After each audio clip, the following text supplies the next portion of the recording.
church every day, man. I want to say Because hi to before you know it, everybody. they're 19 years old.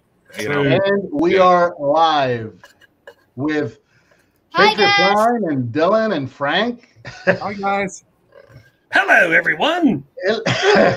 Hello and welcome. Oh, my other screen's playing an ad. Hello and welcome to Bert the Stormtrooper's channel reviews. I don't know what I'm doing tonight. We don't have a plan for tonight. We are just hanging out, just some bros, some friends hanging out. Yep. No plans. We're just going to chat about whatever comes to mind. So with me tonight is my good buddy, Patriot Prime and Dylan. Say hello, fellas. Hello. Hey, guys. Hey, Daddy, do you?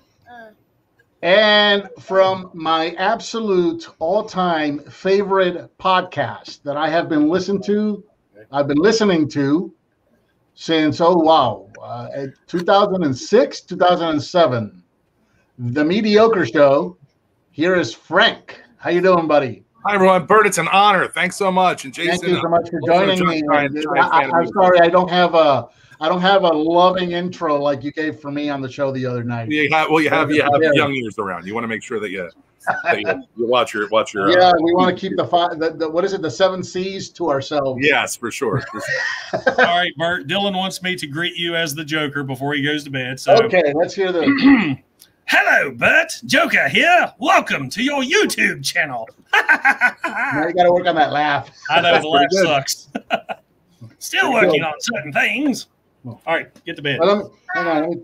Bye, Mr. Boo. Oh, my gosh, I love that thing. There it is now. Oh, yeah, Dylan, you are the tower of power, too sweet to be sour. Space is the place. You are funky like a monkey. Ooh, yeah. Good night, Dylan. Night. Bye.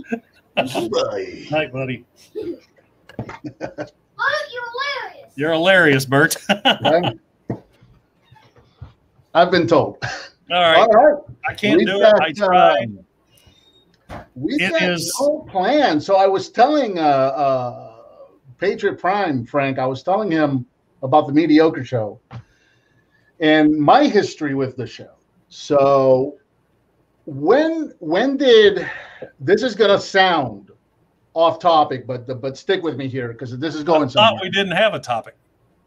Well, yeah. So this is going to be off left field. Thank you, PJ Smith. Oh, how do I do that? Highlight it. Go on it and highlight it. There it you is. go. Yeah, thank you, PJ. PJ, huge supporter of the channel, has been forever. Speaking of supporting shows, this is going to sound like it's from left field, but Frank, do you remember when 2 Girls, 1 Cup was a thing? You know, I've never seen it. I know what it is. It was. But do you remember what? Come in. The baby's probably going to bed, so somebody's knocking. Come in. Speaking of 2 Girls, 1 Cup. Why are you guys talking about 2 girls, 1 cup? Are you going to bed? Ow. Huh? Say good night. Hi. Good She has night. gotten so big in the Maybe 2 years since I've seen her. You see Jason? You say bye-bye. Bye. You just missed Dylan. Dylan was just on. Right, come There on. you go. Kisses. I love you. Good night. Of all these kids are in here, like, what about 2 Girls, 1 Cup? You remember that one? We're over here talking about two Girls, 1 Cup, and the kids start piling into the show. Yeah, I know. Remember those Oh, girls? the joys of being a YouTuber dad. Right. So whenever that, I think that was like 2006, 2007 is when that was a thing. Here's why I bring it up. I was telling Jason about the Mediocre Show has had several different co-hosts over the years. Oh yeah. So the first co-host, well, I was telling him it was Eric Sting. Eric, studied broadcasting in Orlando, moved back to Philly or Philadelphia area, and was trying to kind of get into radio by way of the podcast or something like that. So it's always been his show, but he's had several co-hosts. Taylor was before my time. I never heard Taylor. I won as a prize when I was in school. I won an iPod, a little itty bitty, like the iPod Mini, the little bitty white one. Mm-hmm. And back then, I was commuting on average 3 hours a day. So right away, I started looking for I've been hearing about this podcasting. Let me listen. Let me look for podcasts so that I can have something to listen to while I commute. I go on iTunes. I search for comedy. Mediocre Show pops right up. It was in the top 10. So I hit that so that I could check it out. The very first episode I listened to was Matt and Eric, and one of them was playing Two Girls, One Cup for the other to get the reaction. And that was kind of the thing that was going on that week. Every radio show was doing it. They were all playing it in the studio to somebody who had never watched it so they could get the reaction. That was the very first episode of the Mediocre Show I ever listened to. Yeah, there's been a ton of co-hosts. Kitten Sparks is definitely the one that the fan favorite. If you dare you say, and I think it's because of the timing. I think it's because Matt who was the co-host when podcasts really started getting popular and everybody really started getting into podcasting. Before there was 100 new podcasts every day. I know there's not a whole lot of listeners here or anything like that, but let me tell you this, Bert, and Patriot Prime, this guy Matt is, when I tell you, like, his radio personality was insane. Like, he said the fucking craziest shit, like insane. You know what I mean? And I ended up going to a wedding, which I officiated, and sitting at a table with him. And I hung out with him a few times after. He came back on the show. Eric did a surprise thing because there's a thing like I pretend I'm jealous of him, not really, kind of am. But he ended up coming back on the show. He is that fucking guy all the time. You know what I mean? Like saying the craziest shit in front of like aunts and uncles. So quick. And fast like a machine gun. I think I'm quick. I'm just a shotgun that puts every joke to the wall. He's a sniper with an M60. You know, he's fantastic.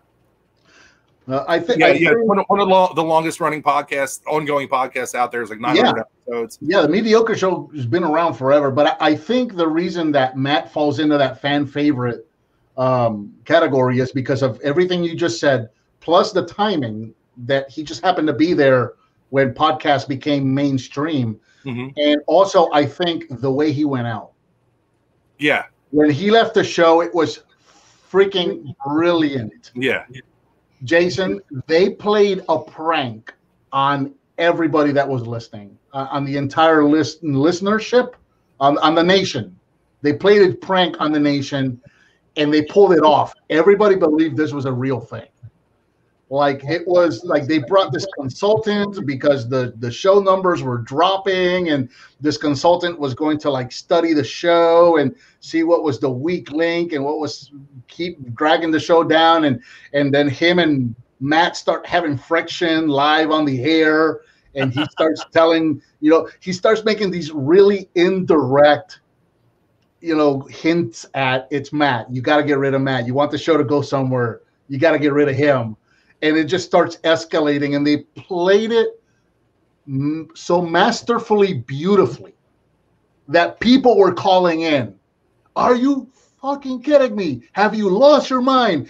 Is this for real? This can't be happening. People were losing their shit for weeks, pissed off, letters, everything.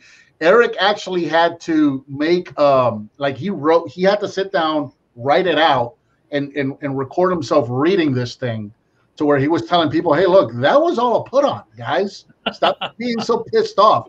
Matt got a really good job offer that he would have been stupid not to take. And so, his schedule is just not going to allow him to do the show anymore. They were legit too, Patriot Prime. They were they went up to Sirius in their infancy. They did shows for Sirius and tried to get signed with them and have an ongoing thing. Back in the day, when before comedians, like we always make the joke that comedians started doing podcasts, and it kind of took the fake radio, as we call it, away from the guys that are hanging out in their basement and making dick and fart jokes and trying to make each other laugh as hard as possible and talking about like their everyday lives, try to relate to the public. But now you have biggest podcast in the world is a comedian. Yeah, stand-up comedians just started doing podcasts, and that was kind of it. But that's why these guys were top 10 for the longest time, and they've gone through several co-hosts. And the last co-host before Frank was actually, I stopped listening when he was on. Not for any particular reason other than his voice, his cadence. He's got like this very man. The nation is going to have my head for this. But the person that was co-hosting before Frank has this really low, monotone, dry speech pattern and tone of voice. Now he's a comedian, and for his comedy, it's perfect. Like he is a hysterical. When he's doing comedy, he's great. On a long format on a podcast, I lost it. I just couldn't listen to him for that length of time, just talking about everyday, dick and fart jokes and going to work kind of stuff. I just couldn't take it. I quit listening. I quit listening completely. And then when Frank came on, Frank had been on the show a couple of times, so I was familiar with Frank. When he came on, I'm like, oh, okay, so Frank's doing the show. Let me listen. And he's the reason I started listening to the show again. 100% for Frank. That makes my wiener grow a little bit. That stuff. Yeah, and I remember very specifically, Bert, like because I'd heard you on the show because I was a listener before I went on, and I remember getting on topic with like YouTube and Transformers and stuff. Like when Ben was young, and I don't know if you guys did this with your kids, like you kind of like force your interest on them. So if you'd be in Target, you'd be like, oh, there's Universe Sunstreaker. I want that. Ben, do you want this? Yeah. I'm just like, hey, yeah. It's just waiting. I've been slowly showing her the original cartoons and getting her interest up. Right. And just waiting for here's She-Ra so that she can open it. He has no interest in all. Dylan could care less about Transformers, He-Man, anything. He's all about Minecraft now. Oh, well, last week it was Pops. Like last month. I mean, every weekend, hey, Daddy, let's go pop hunting. And we just made a day of it. Now he could care less. I got him a new one the other day. It's Steve Irwin with his little dog, and the dog looked like Dipper. So I got it, and Dylan's like, oh, puts it down, walks away. He just could care less anymore. Dipper is their dog, Frank. Okay. We named him after the Gravity Falls character. I don't know what Gravity Falls is. I'm sorry. Because you don't have a young child. Because you don't have a young child. She's named after Ellen Ripley. My 17-year-old shoved Gravity Falls down my throat when it was running. What is it? It's some weird cartoon. Oh, it's on Hulu. Yeah, she swears it's brilliant. I've never really, and I'm maybe it is. I don't know. I just never sat down to. She had a way.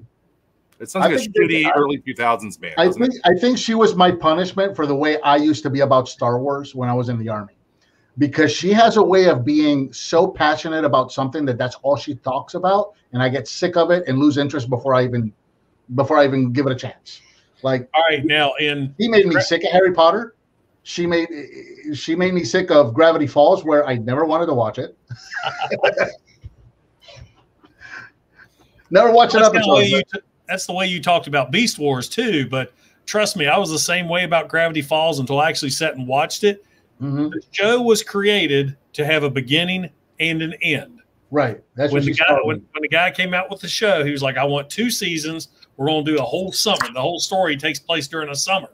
And so it has a beginning and an end, and actually has enough adult entertainment humor inside too that kind of keeps you connected, especially because each episode works in tandem with the other. You have to watch like that 2 Girls 1 Cup episode you were telling me about. Yeah, I guess I didn't watch that either. Yeah. I heard enough. It was bad. I was jamming I'm a huge Star Wars fan. I had a huge Star Wars toy collection, like insane. Like your room, Pat Prime by 4 of 3 3/4 inch. Every ship hanging from ceilings, fishing line. And this room actually used to be half Star Wars. Yeah, I know. My room used to be a Star Wars show. We should do a trivia. Like, how much do I know about you guys? But when we moved to this house, I ended up like boxing it all up, or selling a bunch of it, or a bunch of shit got ruined. And I was like, I'm not buying toys anymore. And then I also had Ben, so I would get my toy fix by going through the aisles, or Toys R Us was still around, and buying him stuff. And I spoiled him rotten. He'll to this day, she's like, yeah, he fucking shouldn't have done that. But everything he wanted, and I'd be like, oh man, nothing. Is that Galvatron as a tank? I don't care. It's got the orange gun. You want that? And I would just get. I still have, like, he try to give him. Oh my God, you're talking about the classics. Oh right? yeah, it was the classic. classics deluxe He's Galvatron. 19 now. You know what I mean? And I kept on buying until he was just like, I don't want this shit anymore. And then after that, I started cataloging everything he had, and then I started like keeping an eye on what was going on, and then I fell into Transformers. I would say pretty early on when I was doing a show, so I'm going to say like 2014, 2015.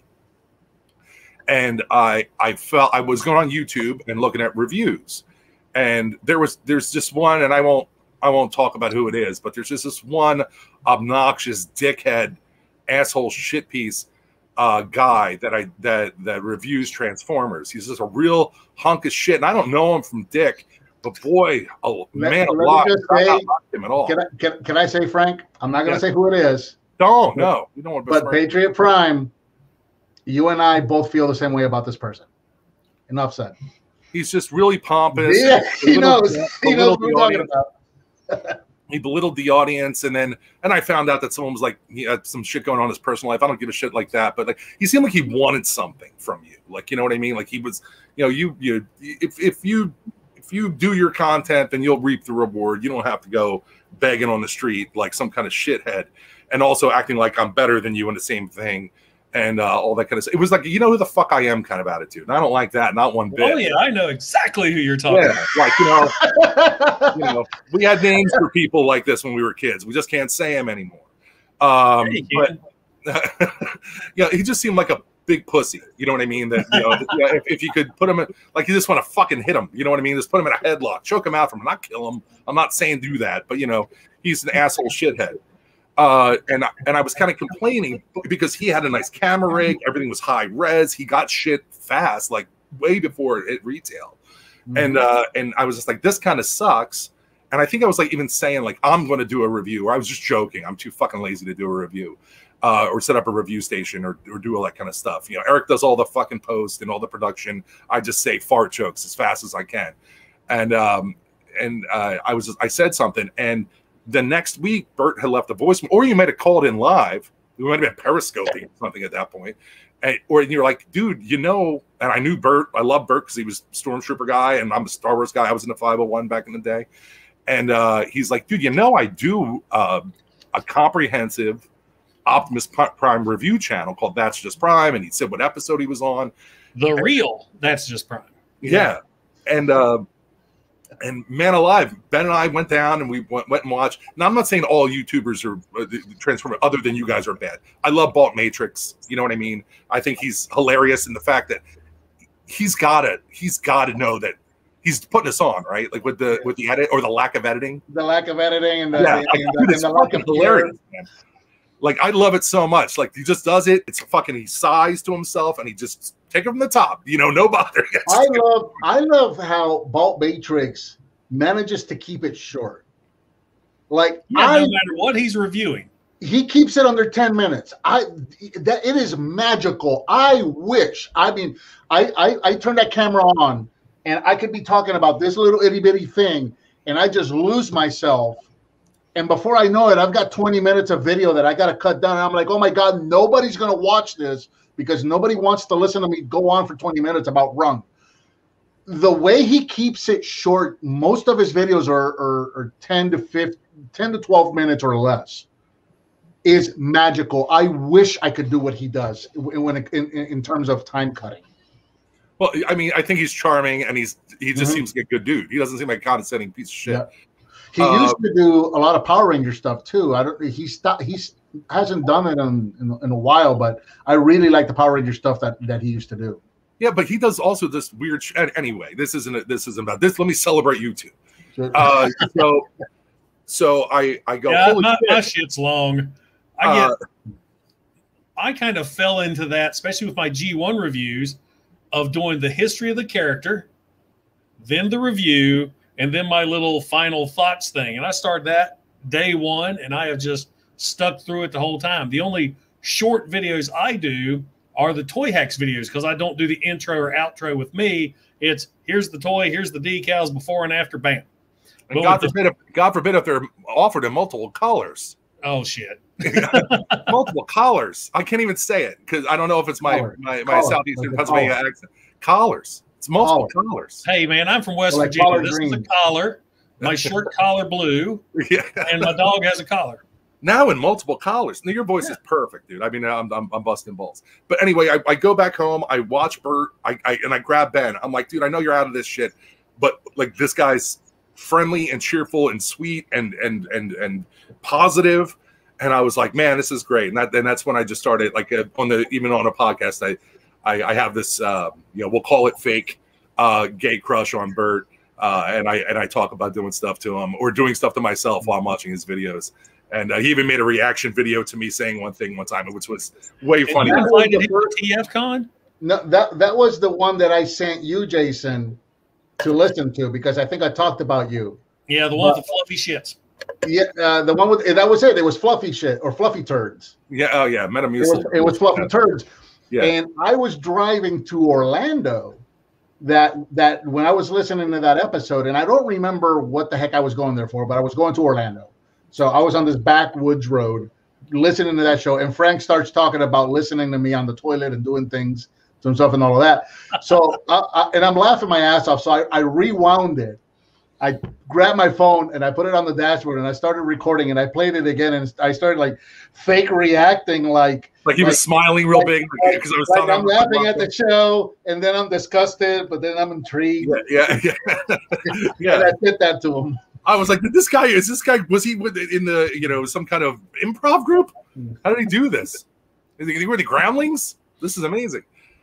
So I ended up doing that and then we ended up talking. I remember one time he just called me. I was like, he just called me. I was like, I'm friends with Bert now. And we started shooting the shit because, I'm the Ghostbusters and Star Wars and all that kind of shit. And we started going through and I was like, dude, man, some of these reviewers are reprehensible pieces of shit. And I brought up the guy that really turned me off. And who's that, I don't know. Do you know who I don't know if he's a sex offender or not. I'm not saying he's a sex offender. Possibly. I don't know why his mailbox is yellow. That's all I'm asking. Why is his mailbox yellow? I don't know if it's yellow. I don't know if yellow is mailboxes are for sex offenders. But anyway, maybe he is. I told him, I was like, dude, I fucking hate this guy. And he's like, dude, chill out. And Patriot, this was before you came out. And he said, check out Pew. And then as things trickle down, he's like, dude, check out Patriot Prime. You guys are both veterans. I appreciate that. Thank you for your service. I grew up. My father was in the service. So it's important to me, thank you.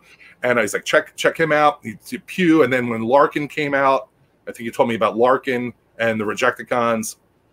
So I just started going through and on all these folks were really positive and not condescending. They don't seem like they're charlatans trying to pull one over on you. They don't look like they're trying to get something out of you. They just seem like, dudes in their basement that are really into the hobby. Just like I am. I'm just too fucking lazy. They're like me, but with ambition. And what's amazing about that whole group that you just talked about is over the last few years, we're like this now. Yeah. It's like our own little YouTube community family, if you will. And may I add, the reason that we've become that way is because of this guy sitting in the middle chair right here. Because the leader. Patriot Prime is the one that has gone out of his way and reached out to everyone. Hey, man, let's talk. Hey, man, let's do a live stream. Hey, man, meet this guy, and has literally brought so now you see us like every week you'll see one or two live streams where there's like 6 random YouTubers on there. Every one of us brought together by Patriot Prime.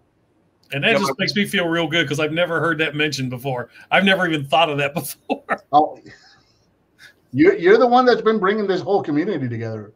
See, this new generation of YouTubers, of reviewers, of 40-something.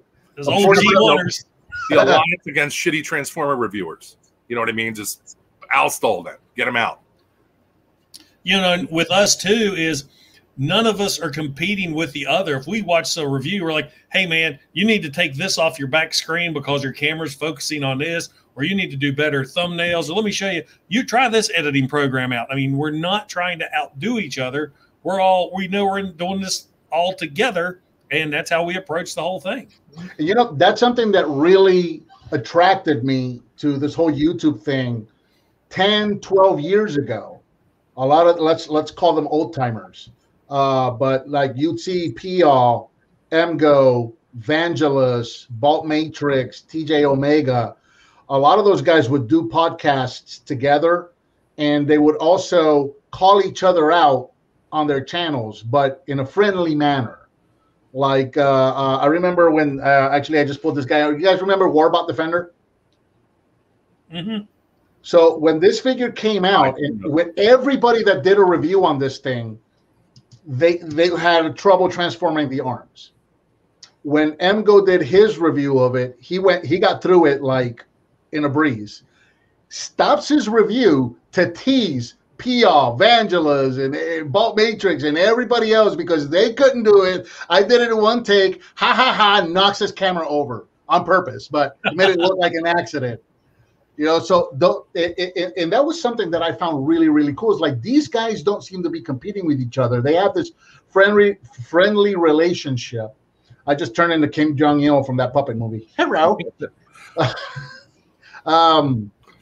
They had like this friendly relationship. Sometimes when a company would send out like an advanced copy for them to review, it would go from one reviewer to the next. It would go around, you know, and they would all send it back and forth to each other. And they would say on the channel, I got this from this reviewer. When I'm done with it, I'm sending it to this other reviewer. And that was like 10 or 12 years ago. And then suddenly it stopped. Like all of a sudden, everybody was like doing their own thing. And yeah, I can't recall anybody doing anything like that anymore. Yeah, but I'll also admit, but that's what you've been doing is you've kind of been bringing that back by putting all these guys together. Because I'll be honest, I don't even watch the big guys anymore. It's you guys. I watch my friends, and Bert, I'll watch his stuff religiously. Yeah. I mean, I'm immediately on there calling him out on Facebook. Oh, you knocked your camera over. Oh, you edit that out. Oh, the fucking Devastator video. Holy shit. Man alive. I can't more than videos of my kid. I watched that movie. Over and over. Yeah. That was one of those that I just kept the camera rolling because it got to the point where I just did not know when this was going to work. Just leave it rolling. I'll cut it. I cut out like 20 minutes of video of me wrestling with that thing.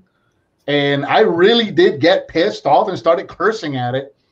And then after the fact, I'm like, you know, let me grab those couple of F-bombs that I dropped on it. Let me just grab those and just throw them together. And I actually did. I think I just sent them to you first in a private video. Right. Before I decided to make that. I was like, you've got to post this. This is gold. Yeah, man. Oh, so hilarious. I loved it. I loved it. Yeah, but I mean, I think that it's really important that, you know, especially if we're still calling those the big guys. Speaking of which, you just see Kremzik and Prime vs. Prime got fucking Junkion. Of course they did. How the fuck does this happen? How does this happen? Don't you guys know anyone out there? No. Wow. No. What's the one guy? There's that one guy out of Europe that gets stuff very, very early. And he's another one of those, do you know who I am? And he's like the European version of the guy you were talking about earlier. Who's that? Oh, the shit face. Yeah, I remember. Yeah, there's somebody who's like the European version of that guy you were mentioning, and he gets stuff very, very early. And feed somehow. Like I unsubscribed. I'm like, what do I have to do? Do I have to burn my phone? How do I stop this? You know? Yeah, I don't know how he still pops up. I guess, you know, for some reason it's just all just Transformers. Anyway, back to what I was saying. Yeah. I end up falling in listening to Bert, and even Bert, like now, like if I buy an older figure, I'm like, Bert fucking definitely did a review on this. Let me find it. You know, especially if it's a Prime of anyway. But fell into that, and now it's with this Siege. I stopped collecting everything. I stopped collecting Marvel Legends. I stopped collecting Black Series. You know, my wife would kill me if I collected anything. So now I'm 100% just TF, and I don't know if it's the ankle rockers or what got me, but I'm a G1 guy, and these are the closest thing that, you know. I don't know, Patriot, if it was you that said this or if it was you, Bert, or maybe it was someone else. Forgive me. Like, this is what I imagined I was playing with when I was 8. You know what I mean? All of us old G1ers, when we pick up, wow, for the first time in history, I have nothing to grab. Actually clean my office. I spent 2 days cleaning this room. But yeah. Well, my Earthrise is over there. Yeah, it's Here we go. Yeah, it's one of what it's exactly. Earthrise is what we imagined in our heads we were playing with back in G1. G1, Earthrise. Yep. Yep. Yeah, it's just and even like the scale, like I don't fucking care that Cliff Jumper's a Voyager. I'm sorry, a deluxe and $20. He is engineered fantastic, and Hoist is 9 feet tall. You know what I mean? And he's in that same wave. I'm fine with it. And if you're a true G1er, who gives a shit about scale? I mean, Yeah, there was a boombox that towered over Optimus Prime. Yeah, but I think Jetfire's towered over Metroplex. I think Jetfire's too big. You know, I put him up against like Devastator. Or I skipped out on Jetfire and I regret it. Oh man, he's awesome. Hey guys, I'm a peer. I'm gonna go pee real fast. So I've been told by Patriot Prime over and over. What, the Jetfire? Yeah. Oh, dude, he's amazing. They're reissuing him, aren't they? What is going on? What are you doing? Where is he over there? I'm gonna go pee real fast. Right back. G1 Jetfire? No, the Earthrise or the Siege. Oh Jetfire. my God, that thing's awesome. I have G1 Jetfire. Oh, somewhere. He's over there. But no, I was talking about the Earthrise or the Siege or the whatever he's called. It's Siege Jetfire. Siege Jetfire, who you sent me the link because he was on sale for like $45. Oh, you didn't get it? And I didn't get it, and I've regretted it ever since. Yeah, you're not going to see 45 again. No. So, Yeah, other than, I've always kicked myself in the ass for not getting it when you send me that link. I thought for sure you got that. I forgot all about that. I never did. I was still in my don't buy everything. I mean, I'm still in the don't buy everything phase. Like, I haven't picked up a single fossilizer. I think Kingdom's going to reel it in for me with the exclusives. Like, I don't care about the Grimlock Mirage 2-pack. There's something else coming out. Artfire. Okay, it looks cool. I like the Target Masters. I'm not familiar with that character. Mm-hmm. I have Inferno, so I'm not going to worry about that one. Right. But thanks to you, I started collecting these. Yeah. Is that the new Masters Universe stuff? Yeah, that's Roboto. Yeah. I only have He-Man, Skeletor, and Battle Cat. That's the only ones I've seen. I don't have any.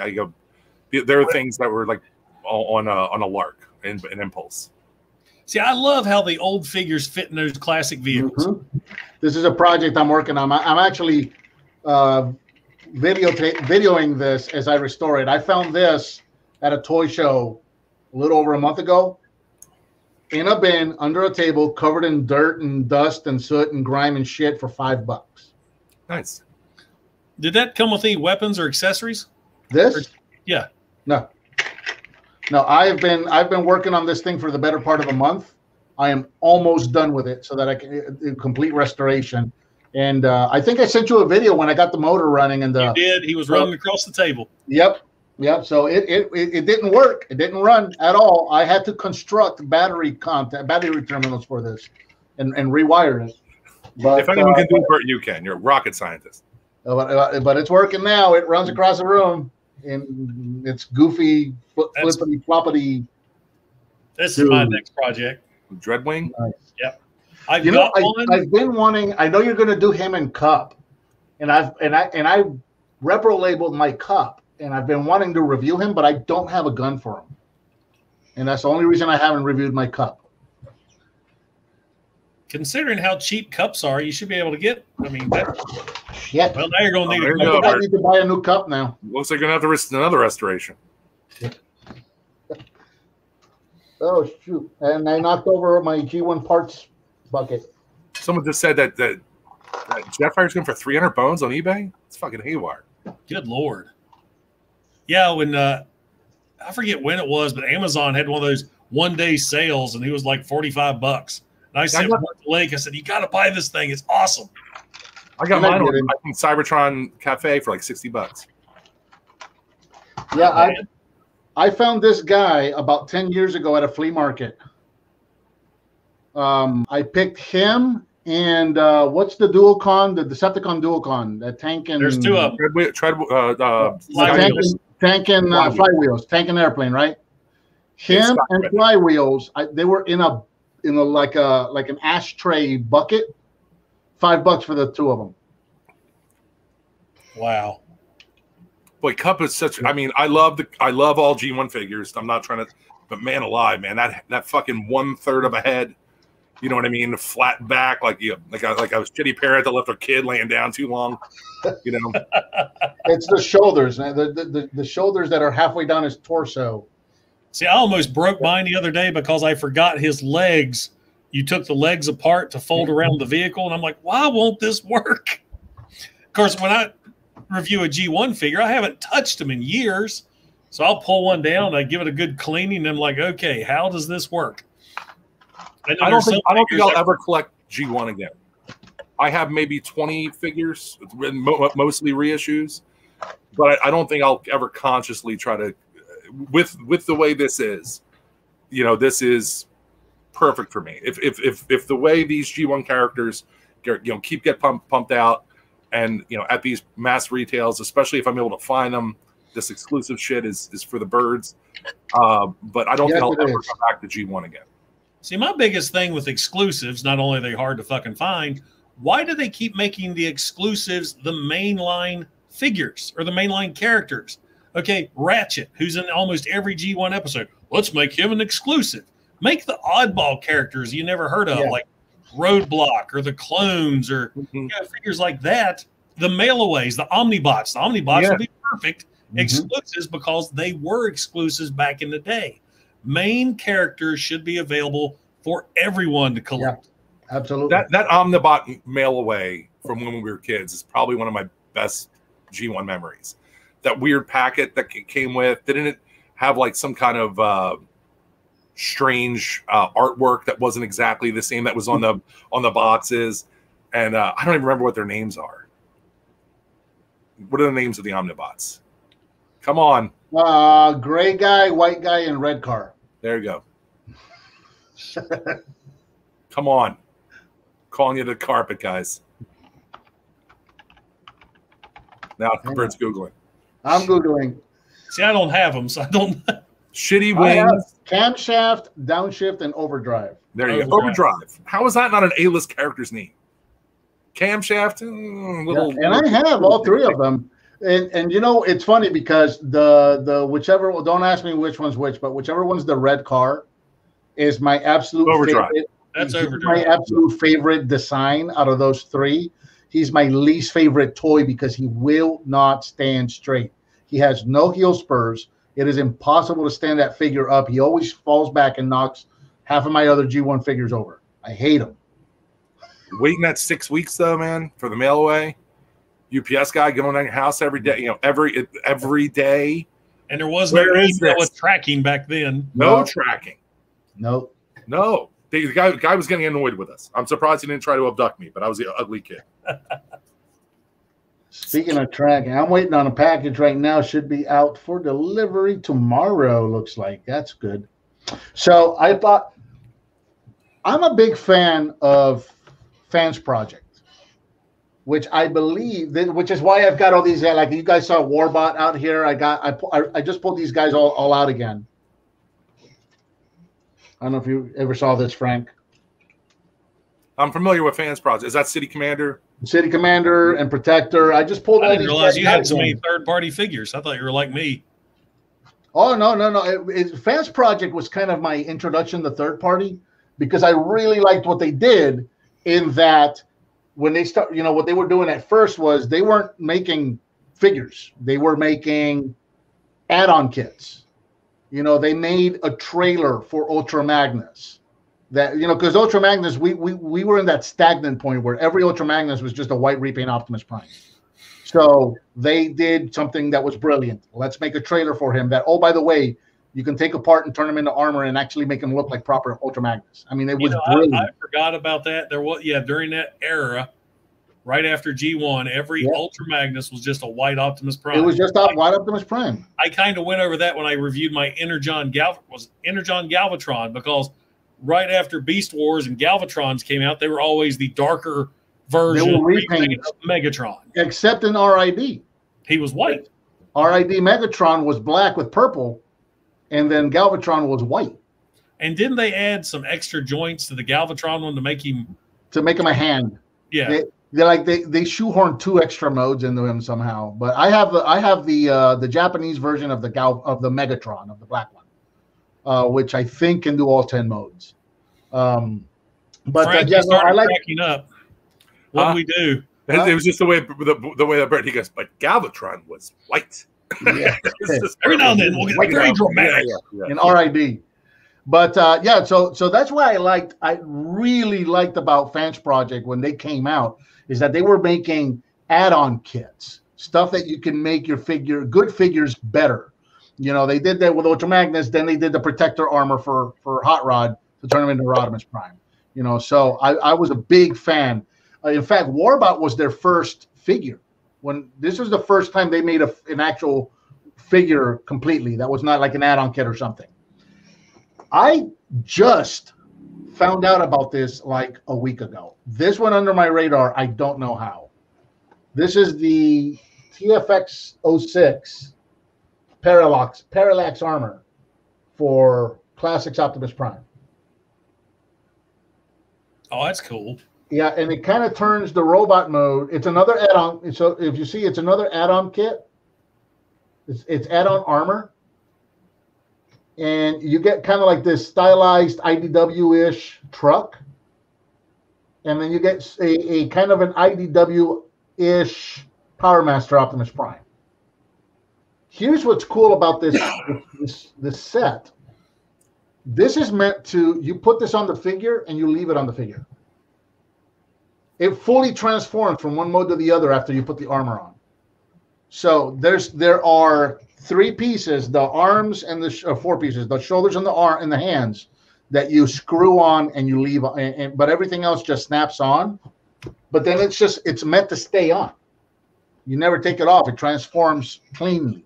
And that came out back in 2016 and somehow went under my radar. I just found out about this like a week or 2 ago.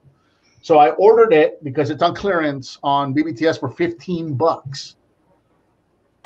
And so I just ordered from, in fact, did you see the Ninja Turtle pizza thrower that I restored recently? The guy that I bought that from at that toy show, I reached out to him because I remembered he had a bin under his table full of loose, incomplete Optimus Primes. So you take the classic Optimus Prime, you take away his gun, the smokestacks that turn into a gun, and the top scoop of the truck that also turns into a gun. You don't need those. You need to get rid of them. Those don't play into this set. You put them away. So I'm like, that's perfect. And I reached out to him. I'm like, look, dude, I remember you had like 12 of these, and I sent him a picture of mine. You had like 12 of these in a bin, all missing their weapons. Do you have any left? And he's had like 2 or 3. He's like, yeah, I got these. I'm like, dude, send me one. And he gave me a really good price for it. So I should be here tomorrow. That's awesome. I can't wait to see this review. I love that figure. I can't wait. I'm so excited. He almost looks like Stryker Manus with all that shit on him. Do you know what I'm talking about? Yeah. Yeah, exactly. That's what that's what I loved about it, because it's like a whole different set for Classics Prime. So this is making Classics Prime relevant for me again. That's too cool.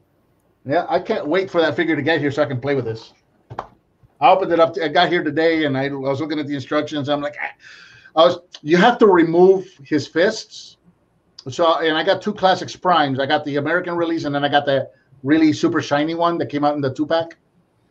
And I'm like, I am not messing with either one of those, because one of them I got a DIA Diaclone Commander set coming for him, and the other one I'm leaving normal. So I had to get a third.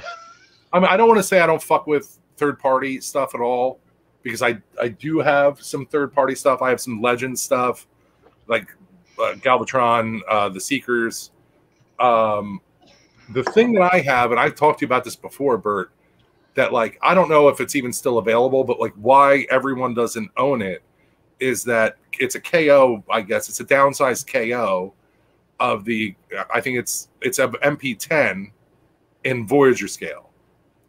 And I'm looking at it now. Like I brought my MP10 to work. I left it on one of my filing cabinets because this thing, like the paint job is better. He's in Voyager scale. The truck mode, like, I mean, if you do the trailer, if this is a Voyager sized trailer, hang on. Since you hold stuff up to the camera, I'm going to do it as well. I was going to say, so here I am by myself now. I'm right here, Bird. I'm right here. The beer went right through me. I'm right here. Yeah, dude. I sit forward on my couch and my fat folds like push into my bladder, so that makes me have to feel that. So here's the. Let me see if I can get this on. So this is your standard Earthrise, yeah. With and Bird, you got to give me some pointers. And I even asked Patriot Craig Oxford. Good luck to your wife tomorrow, buddy. Yes. Oh, hey, let's bring that up real quick. Oh, good luck. Good night, Craig. Good luck to your wife. We're all thinking about you, buddy. Yep. But this Earthrise or Kingdom, whatever, Optimus Prime trailer, this is what the Voyager scale downsized MP10 trailer is. So it's like, damn. Wow, look at that. What a difference. Come on, guys. You know what I mean? Yeah. And this is painted better than MP10. It's, even the figures, it comes with 3 different heads, the Energon axe, everything. And I think for the set, it was $70 or $80. That's not bad. Yeah. And it's marvelous. You know what I mean? Compared to this, like, what do you want on your shelf being as a truck? I mean, this would fucking fit in here. Yeah. That's haywire. That's what she said. Yeah. I fit 2 of them. I probably put 2 of these in there. Well, I remember you were telling me about the Evasion Mode Optimus Prime. Remember that one? Yeah. There was a third-party company that did like an upscaled one. Yeah. They had die-cast parts in it. Yeah, It had like axes on it. I remember you told me about it. You gave me a glowing review of it. I only saw it. I didn't buy it because the Bay Films can suck it. But I saw it and handled it. And I was like, dude, this thing's awesome. I like the fact that it turns into the front, but just I can't buy anything from the movie. I can't. My G1 card, Patriot Prime, is going to come in, barrel rolling into my house. Hey, I've got all the Bayverse Megatrons. I do like the Megatron and the Barricade figures. Those are about the only. I have this Barricade, and I picked up a lot of movie stuff when the movies were by the time the 4 and 5 came out, I was only picking up like Optimus Prime figures and the occasional maybe Bumblebee. But I'd lost interest in the movie birds at that point. And just Optimus Primes because that's what I do. But the first 3 movies I was in with those, and I picked up those toys and I enjoyed them. But I got to a point where I realized I'm just buying stuff because Hasbro says so. Yep. Like when the animated series Transformers Prime, when it went into Beast Hunters, and then you started getting these figures that were like dragons and griffins that were not even on the show. And I'm picking them up because they're there. And they're not even on the show. I open them, I transform them once or twice, I put them on a shelf. 2 months go by, I put them in a bin. Well, those toys, those Prime toys were things? fantastic when they first came out. Like fantastic. Which ones? The Prime toys. I love them. Oh, yeah. No, the main characters were amazing. I mean, that Ratchet toy to me that's still something I have. I can see it from here. I love playing with that guy. Yeah, no, that the first main characters, those toys were great. But I'm talking about like towards the end of the show, I got to a point where I asked myself, what am I doing? All of these griffins and dragons and this stuff that I'm buying this because it's on the shelf. It's not even on the show. There's no reference to it. It's just literally Hasbro looking for a way to milk money, and they're getting it out of me. Right. And literally, I would transform it once or twice, then I put it on a shelf, and 2 months later, it'd go in a bin. Yeah. I'm like, I gotta stop it. This is ridiculous. I feel like my Transformer stuff is falling into now because I just don't have a place to display the stuff. I have to. My basement's a shithole right now. It's just a dump. But there's a Darth Vader, a life-size Darth Vader bust directly next to me. There's 3 guitars that I'm working on to the left of me right now. I just don't have a whole lot of shelf space, and I have to redo it. But the reason Eric needs his guitar back, dude. What I know, yeah, he can go fucking himself. So basically, what I'm trying to figure out is where am I going to put this stuff. So with my Marvel Legends, I was just ended up just keeping them in boxes and putting them in bins. Like I never even opened them. I'm like, how many copies of Marvel's Angela do I need? Why did I buy the Dazzler with roller skates? you know, and it's box, and I just started selling those off, which was nice because I was like, oh, I have Rogue, she's worth $150. So you know, it's starting to get, but now I'm starting to get that way with the TF stuff. Like I got Omega for my birthday, you know, like a month ago. He's directly in front of me, still in the box. You know, I got I passed on Double Dealer because I was like, I know he's G1, but yeah, you know, I'm not really into him. And then my buddy's like, yo, dude, Ollie's has Double Dealer for $20. I was like, get me 10 of them. You know what I mean? So you know. Thanks, we Kato. had a discussion about that, Kato. He's having this issue right here. Oh, well, Kato missed it. Kato missed why I'm doing this. Yeah, that was off. That was before we went live. I'm preparing for TF Con, Kato. Don't you listen to these people? I'm preparing for TF Con, Kato. I'm gonna do this all weekend, and I'm never gonna break character. Oh no. Yeah, guess who his roommate is? What if he snores like that? Oh yeah, yeah. Well, we know he orgasms that way too. This is how he's in sleep talking about creaming the crop. That's when I'm going to work. Yeah, cream that crop. Yep.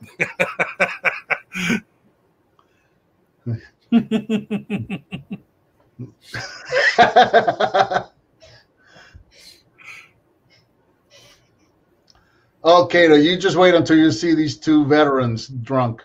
Oh. Lobby bar, here we come. Oh boy, it's gonna be. I'm gonna be. And here's the thing: like, I have a very faulty internal volume knob. I really do. When I'm in a loud, I was in artillery. Oh, jumping out of airplanes, they're loud. When I'm in a crowded, loud place, I mean, I'm already a little bit hard of hearing, and especially when I'm in a crowded place or a loud place where I'm having trouble hearing myself or I'm having trouble hearing others, this mental switch goes off that I need to turn my volume up, because if I can't hear you, you can't hear me. Even though everybody can hear me just fine, in my head, you can't hear me, and I just get louder and louder and louder. And by the halfway through the second day, my voice is gone. My voice is raspy, and that's when Macho Man goes 100%, because it literally, my voice turns into Macho Man or Optimus Prime. and guess again who Patriot Prime's roommate is. Yeah. I can't control the volume of my voice. Oh, it's going to be a blast. I can't wait. Tickets are supposed to go on sale. Wouldn't it be funny if Bert couldn't have an orgasm unless he made the Macho Man sound? Or could he get a hard on? Wouldn't that be funny? Sorry, I was blocking somebody. What was that? Oh, wouldn't it be funny if he couldn't come unless he did the Macho Man sound? Oh.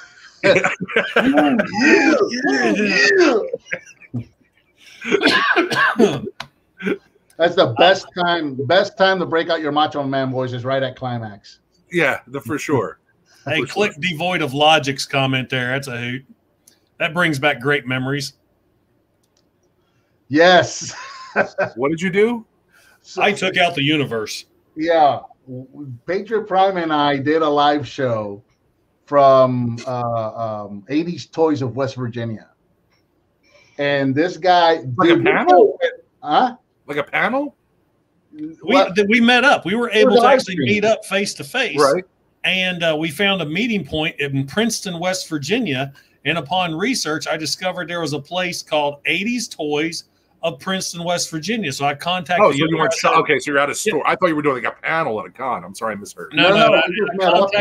I contacted the owner and I said, "Hey, I do YouTube. Bert does YouTube. Can we do a live show from your store?" And he's like, "Oh yeah." He was all for it. And he set up this big backdrop for us to do the show, and it would look like space. So Bert and I are talking. You'll have to send him the link, Bert. It's great. So Bert and I are talking, and he got this big backdrop. And when we're done talking, I do the old arm cross, like I'm going to lean back against the wall, except I thought the wall was this far away.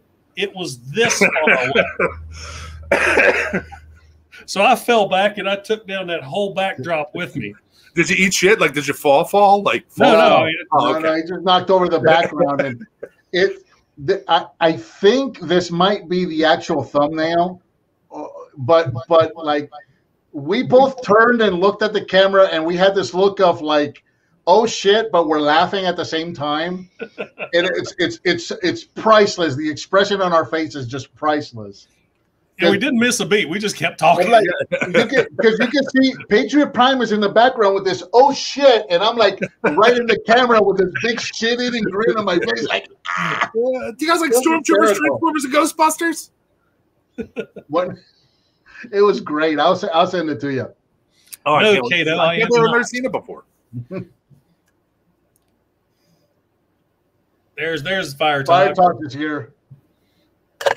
Fire Talks knows who I was talking about earlier. Oh, about the guy that walks around acting like, do you know who I am? Yeah, like that reprehensible piece of shit. Fire Talks is a good guy to know. Yeah. Yeah, Fire yeah.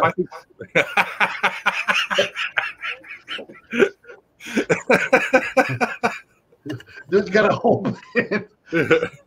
I didn't know you had that much stuff. Good Well, Lord. it's not all Fire Talks. All Fire Talks is just Oh. on the top. That's my. I end up buying one of those Rubbermaid 3-drawer things because Yeah. I have run out of room for my weapons, 3D printed weapons, accessories. I've run out of room for my damn instruction manuals because I got instruction manuals to everything. So he says, sorry, started at 10. He thought we started at 10. That's always my shows. I always do them late to make sure little bits in bed. Jay Lee knows the deal.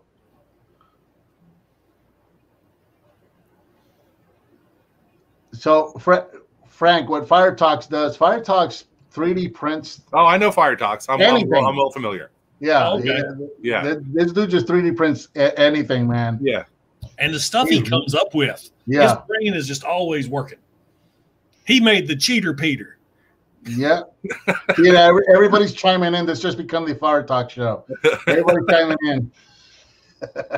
Oh, I'm gonna go piss again, guys. I'll be right back. I'm sorry. Good Lord, Hey, dude. The fatness, and I'm drinking beer, and it's just pressing in, and I'm sorry. I'm doing my boring white background. This is usually where I sit for work. My desk in my toy room is actually, this is my work desk. So as I sit at it's an L-shaped desk, right? So the smaller L piece faces the wall, and this is my YouTube shooting area, and then this is like actually my work desk. And That's exactly how my setup is here. Right here, this is work. it is. It's just like yours. This way, there's my YouTube stuff. Just like yours. The only difference is imagine taking your desk and flipping it 180 degrees. Oh yeah, that's right. So that way the long work area actually cuts out to the middle of the room. So as I'm sitting at my desk working, I'm looking at my room and I'm not looking at a wall, I'm looking at my collection. So typically when we do live streams, these monitors and this camera, these monitors are on swivels. So I turn them around, and on the other side of this desk, I have my old review table that I used at my old house. And usually I'll have stuff like when I fixed Battleship games, and that's where I fix it on, and that's what you saw me working on those boards on. Right now, it's covered in train tracks, so I can't put my stuff over there. And usually I like to turn these around so you guys can see my toys behind me. But that's all my train stuff is out right now, so I can't. I saw a thing on Amazon today, or somebody on Facebook put it. There's a little slip. See you later, Kato. Hey, Night Kato, thanks for stopping by. Yes, sir. Make me a Rejecticon. Well, first you wants to have be a to plan to go Rejecticon. to TFCon, and then don't. Oh, is that what he did? I think that's what happened to him. I forget. Does he still have his hotel reservation? Maybe I'll take it. I'm only an hour and a half away from Baltimore. Kato's not coming? No, that's how they got the Rejecticon name. If something happened last TFCon, they couldn't. The one I went to, they were supposed to go to. Oh, Nice. I didn't know that. Before I knew everybody. Or I no, just maybe thought it was a didn't. really clever name. Oh, it is a clever name. Yeah. So I'm sorry. What were we talking about when I was peeing? Well, I got to thinking, did anybody get anything cool this week? The week's ending. Anybody get any stuff to add to your collection? Now you got that set. I went and picked up this today. I went hunting actually for Masters of the Universe figures. Saw my Walmart finally got the complete line of deluxe Netflix figures in. I've got them all. I wasn't going to double dip on Cheetor, but man, that collar scheme looks great. It looks so much better. It's a blue collar scheme. Yeah, his is like a very.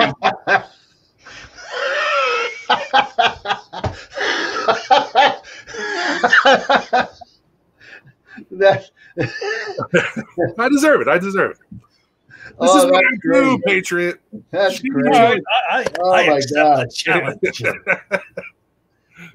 Dude, you got to use that on review. You know, true story. I bought that figure. I wasn't going to, but I saw it. And I'm like, man, it just looks so good. I got to pick it up. The next day, my wife and I went to Busch Gardens. I brought that figure with me to Busch Gardens because they have a cheetah display where they actually have cheetahs running and whatnot, and the cheetahs will come up to the glass and just kind of sit there. And I was going to put Cheetor right there next to it, an actual cheetah for a comparison.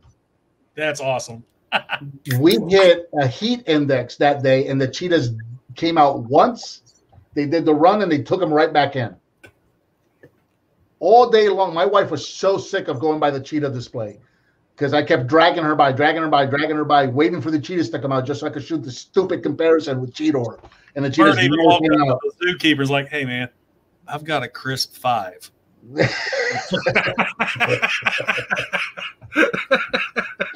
For 5 minutes alone with the freshest cheetah. I'll show you how to work a cheater, Peter. I got in trouble for a recent purchase. If you guys want to hear something that might be funny to you, but isn't that funny to me? Oh, that's the best kind of funny. Well, sometimes we have, I call Drunk Frank likes to send Future Frank presents. You know what I mean? Yeah, I love that version of me. So I end up at BPTS had I like to buy stuff off the shelf. I like to get it like at stores if I can. And like the other thing is like, what's that? I have one store. Well, I like to try to, and also like if something called Big Bad Toy Store is on the banking statement, then my wife's gonna be like, "What the fuck are you buying?" So I ended up getting. I was like, "Oh yeah, they have a Quintesson." It was it was relatively at retail. I was like, "Okay, cool." What happened? What just happened? Read Firetox's comment. Dude, I swear to God, that was literally what I was complaining about all day. I swear to God, dude, I'm not even making this up. I kept bitching to my wife, what the fuck are they mean it's too hot for a cheetah? They come from Africa. We're in Florida. How is it too hot for a cheetah? Dude, I swear to God, that was my argument all day long. I was so pissed that they wouldn't bring the cheetahs out because of heat when they come from Africa. I can't believe he said that because that's exactly, dude. I'll bring my wife in here right now and she'll roll her eyes. She's so sick of hearing it. All right, Frank, finish your story. I'm sorry. All right, so, no worries. So I'm like, I ended up buying them. I told her, I was like, hey, listen, you're going to see this charge from a company called Big Bad Toy Store. It's going to be for like $34. I ordered this thing. She's like, cool. So it was getting close to my birthday, and I don't know if you guys get like this, but like when it gets close to like a day that's mine, like I'm like, I deserve everything. So I was like, oh man, it might be nice to have 2 Quintessons. So I go on to BBTS to see if they're still there. They are. I was like, I'll order myself another Quintesson. And I don't know what happened, but I ordered 3 Quintessons. Is this the Earthrise version? Yes. So I ordered like, I don't know, $125. Now, my wife got me Omega Supreme for my birthday and a KitchenAid stand mixer, amongst other things. I was taken care of for a middle-aged man. I shouldn't be, oh, I want this, but I was like, seems like a good idea. Let's do it, you know? But I just wanted one more. Ordered 3. I don't see the ship confirmation until I'm at work the next day. And I was just like, oh, no. You know what I mean? Because, again, this is going to be $120 from Big Bad Toy Store. And I'm just like, how am I going to do this, man? How am I going to do this? So that's why you have the Play Money account. Yeah, I usually did when eBay would let you keep your PayPal money in there. I was fine. You know what I mean? I'd sell some stuff on eBay, keep that money in there. Everything's fine. But, yeah, it didn't work out. So I just came clean. And she's like, "What the fuck? You how old are you? I buy you toys." She doesn't get it. I'm buying you toys. You know what I mean? How many guitars do you have? She's like, "You have 12 guitars downstairs." I was like, "You wish I only had 12 guitars downstairs." Yeah. So yeah, I got in trouble for buying multiple Quintessons. So after I cleaned this room up, my wife came in here the other night. She's like, "I didn't know you had all these big ones, right? Because I got the Titans." I was like, "Oh my word, is that a hedgehog?" Yeah. Oh my word! I'm trying to find out. This is Bilbo Huggins. That's great. My baby. I love him. I was really disappointed he's not blue. He's a wrong collar. Yeah, he is the wrong collar for a hedgehog. I'm colorblind. Yeah. So I can't. That's actually an office joke. She has to do. These are guys Lord of the Rings? Hey, Joel. These are very antisocial animals. So she has to every night do this, handle him skin to skin, kind of that bonding thing. Because if you don't handle them, the more kind of a shitty disposition that they get. And so the more you don't handle them, the harder to handle they become. So every night, and of course they're nocturnal. So every night she has to get them out. She has to play with them, and she does the rounds with them, and everybody gets a chance to hold them, and that kind of stuff. So that's why he's so chill right now, because I love him every night with him. Yeah, he's really cool. So many "that's what she said" moments during that whole conversation. I love him. Are you guys Lord of the Rings fans, Bert? We never talked about that. I mean, I'm a casual fan. He's an adoption, and that was his name. And it was just too cute to change. And it's too cool of a name. Bilbo Huggins is brilliant. I'm not changing that name. Yeah, I have my wedding ring is Ring of Power, and for Christmas I got. Bring your hand sanitizer. Hand sanitizer, please.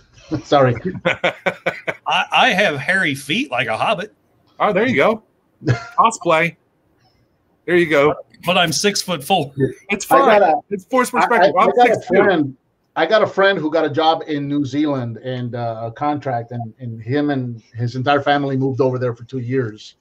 And he's a huge Lord of the Rings fan. So he did the tour. Like, they went out looking for all the on-location shooting sites, and he would bring the movies with him on his laptop, play the scene, and get the exact same angle that the scene was shot at, and then go stand there and get his picture taken. So he has an entire album of pictures of him at shooting locations, and it's his picture side by side with the screenshot. That's awesome. It's breathtaking. Yeah, Patriot, we'll make shitty names up, Hobbit names. Like, you can be the world's tallest, I'll be the world's fattest, or I ordered Dave Grohl from Wish, and I showed up. You know what I mean? We could do that. Oh my gosh, Bert and I have so many Wish jokes all the time. Close the door, please. There's Larkin. You guys turned me on the Larkin. We talked about you earlier. Yeah, I know. Shut the door, please. Well, I'm sorry. What? I said just saying hi to Joel. Oh, yeah, Joel's here. Joel sent me a package that I can't wait to get to review. I don't know if you've seen him post about his G2 Megatron conversion set. That's the one that got sold out that you posted earlier today? For Generation Selects? Yeah. G2 Megatron? He converts him to actually looking like the original toy. Get out. So it gives him the boobies, the tank boobie? No, he doesn't give him the mega tits, but the cannon. Mega tits. If we were naming this episode, that's what it would be called. Bert, it's on you. Well, the Mediocre Show does this thing where anything, something like that comes up, they'll write it down. And then they'll pick at the end of the show, they'll pick which one of those is going to be the show title for the podcast. Yeah. I think Bert's one was called Splitting Image. Yeah, Splitting Image. Yeah, Splitting. Yeah, because Pat thought that was what the turn of phrase was. He didn't know it was Spitting Image. It was Splitting Image. And that's fucking perfect. And we made fun of him. So do you guys want to eat a Quintesson? I don't have any Quintessons, actually. I didn't get any of them. Bert, good luck. You know what? I'd like to make a donation to the Bert the Social Reviews. Okay. Got one of these. I've never even seen that figure on shelves, dude. I never did either, but I inadvertently ordered 4 of them, so I have an extra. I was wondering why you were selling them. Yeah. Now we know. Well, if you ever, Bert, your money's no good here. You ever see anything I'm selling, it's all yours. Thank you. Yep. I finally got a work trip, but it's not to Philadelphia or Pennsylvania like I was hoping to. I'm going to Indiana in 3 weeks. Oh, dude, if you come up here, dude, I'm going to feed you until you explode all over the walls. I was up in actually really close to you because I was staying in Conshohocken. Am I saying that right? That's where I grew up. Yeah. It's fucking 15 minutes away from here. Yeah, I was training at CCAP headquarters for a week. Okay. When? This was like a decade ago. Oh, Jesus Christ. Okay. Yeah, this was years ago. And I haven't had a chance to go back up there. 10 years ago, I was 13 then. Come back, Pat Prime. Come on, we're going to be shitty hobbits. It'll be great. It'll be great. Everybody's talking about they never even saw a Quintesson in the store. I didn't. I never saw one. I got mine once again thanks to Matt from 80s Toys of Princeton, West Virginia. I liked his Facebook page, and friend request, or we became friends, and he'll post stuff like every Friday. We just got these in the shop, so I'll just send him a message. I want that. I want that. I want that. That's how I got 8 of these Masters of the Universe. I was going to say, so you got all the He-Man figures too. Yep. And I got to show you this, Bert. Have you seen the Manny Faces figure? Yeah, I have it. Here's what surprised me about this guy. He's got all the bells and whistles the original does, except the head can actually articulation. Yeah. The head can turn. That shocked me. He's got the gimmick where the faces change, but he can also turn his head. It's so brilliant. Yeah, I'm looking at I've got the whole set so far that I've got them all except for Scareglow because he's hard to get. Ninjor, which I've seen twice in stores and I've passed him up because he looks like a dollar store ninja toy. And then of course I don't have any of the $20 ones. Like the Battle Armor He-Man, Battle Armor Skeletor, and Ram Man. I haven't. I saw Battle Armor He-Man once. It's when my wife was in the hospital, so I obviously had better things to do than to stop at the store and buy He-Man. And I never saw him. But as soon as he found out she was okay, yeah. I went right back to that store. Yeah, I picked up the White Castle. I stopped to pick up those White Castles you like. White Castle. I thought you said Castle Grayskull. Yeah, White Castle Grayskull. Well, Castle Grayskull started coming out this week, man. I'm really worried about this Motu stuff, especially with the new TV series coming out. And I don't know if you saw those toys or not. They look marvelous. But I only, luckily for me, I only can find He-Man, Skeletor, and Battle Cat in all the stores around me. That's the same with mine. I probably have 15 Battle Cats, tons of He-Man and Skeletor. They had the Prince Adam with the Sky Sled on clearance for $20. I finally picked that up. That's great. I really didn't care about that, but I wanted the Sky Sled. Isn't that incomplete though? Isn't that like just the front of it? Yeah, because the original toy, the Sky Sled, was part of the tank. It was the battle ram. Yeah, but in the cartoon, they always flew around on them. So that's right, Bert. Let me go get my battle ram. Yeah, I just it seems like the one thing I do love about it is the price point. Like, it's a great figure for $15. Yeah, there you go. There you go, Bert. And then this would actually split off. Yeah. Yeah, now that one wasn't electronic, right? No, this one has. I had one He-Man figure as a kid, and that was this one has an extremely powerful missile. It came with 3 actually. This was also in that same bin that I was telling you guys about, where I found that attack track. This guy was sitting right next to it, also $5. Just had to clean it up and make new stickers for it. And like Patriot Prime was saying earlier, the cool thing about these Origins figures is that they work with the old vehicles. Oh, do they? Yeah, that's the new Man-at-Arms. That's the current. No, I'm sorry, but can you plug the new Sky Sled into the back of the battle ram? No. Okay. No. Trapjaw. That was the only Masters of the Universe figure that I owned. He's awesome. He's like a cyborg monster. I love him. Doesn't get better than that. I used to have, when I was a kid, I had a string that went around across my room, and it was for that little loop on the top of Trapjaw's head, so that I can make him zip line across the room. Clawful. I have a few complete. I got Clawful here complete.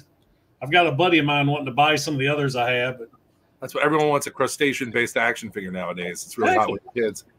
What about the kids with allergies, dude? Mr. Peanut's gone. No Clawful. Come on. You got to be sensitive. No more Pepe Le Pew. Nope. You know what? I had this great idea. This was like a year and a half ago. I was like whacking back some beers, and I was like, dude, let's get into something that no one collects, and let's get into something that had a really short shelf life.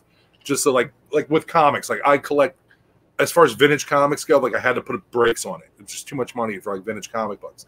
So I only focus on Jack Kirby's run. And I'm sorry if you got, I don't know how much you read comics, Patriot, but Jack Kirby did a very small run in DC. So I am picking up every issue of Jack Kirby that Jack Kirby did for DC. I'm offended that you think I'm less of a nerd. Oh, no, dude.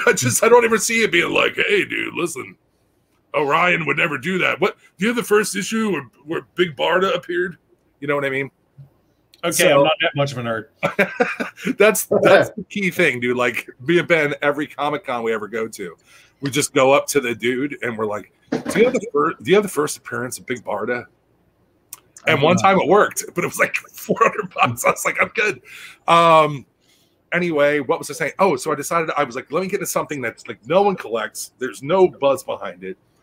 It has a finite lifespan because I know it was only out for like 2 years. And I decided I love this toy line called Sky Commanders when I was a kid. You guys remember Sky Commanders? I do, yep.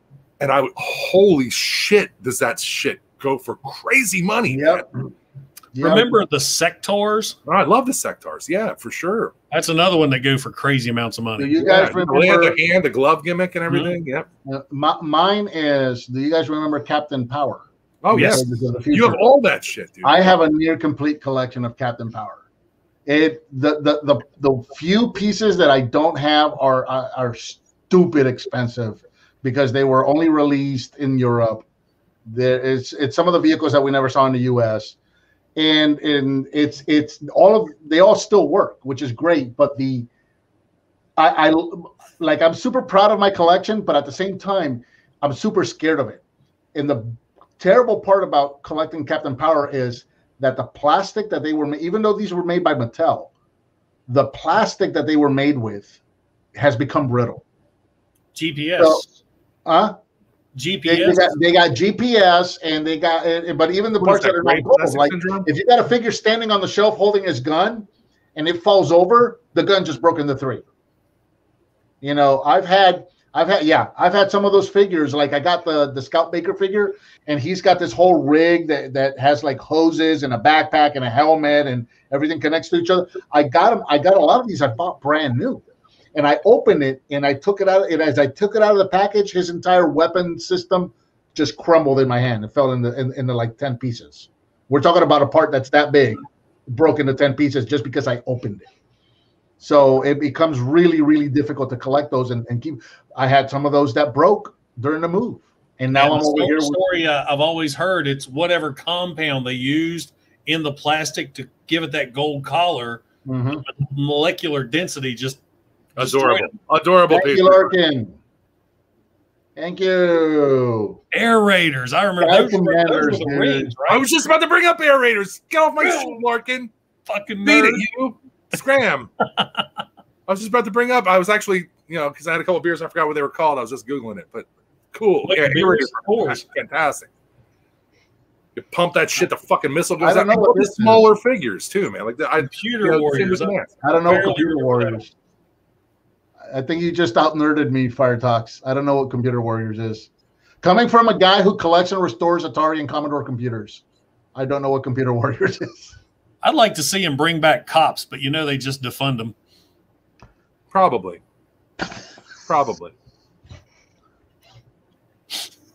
That's from Captain Power. Digitize them. Oh, yeah. How about Automan? Bring back Automan. Dude, oh my God. Automan was so cool. Automan was on for 2 weeks, and I think I was the only kid in my school that watched it and could not stop talking about Automan because of that Lamborghini. Yeah, with like Tron pinstriping. Yeah. He could turn into a helicopter too, right? It was what it was.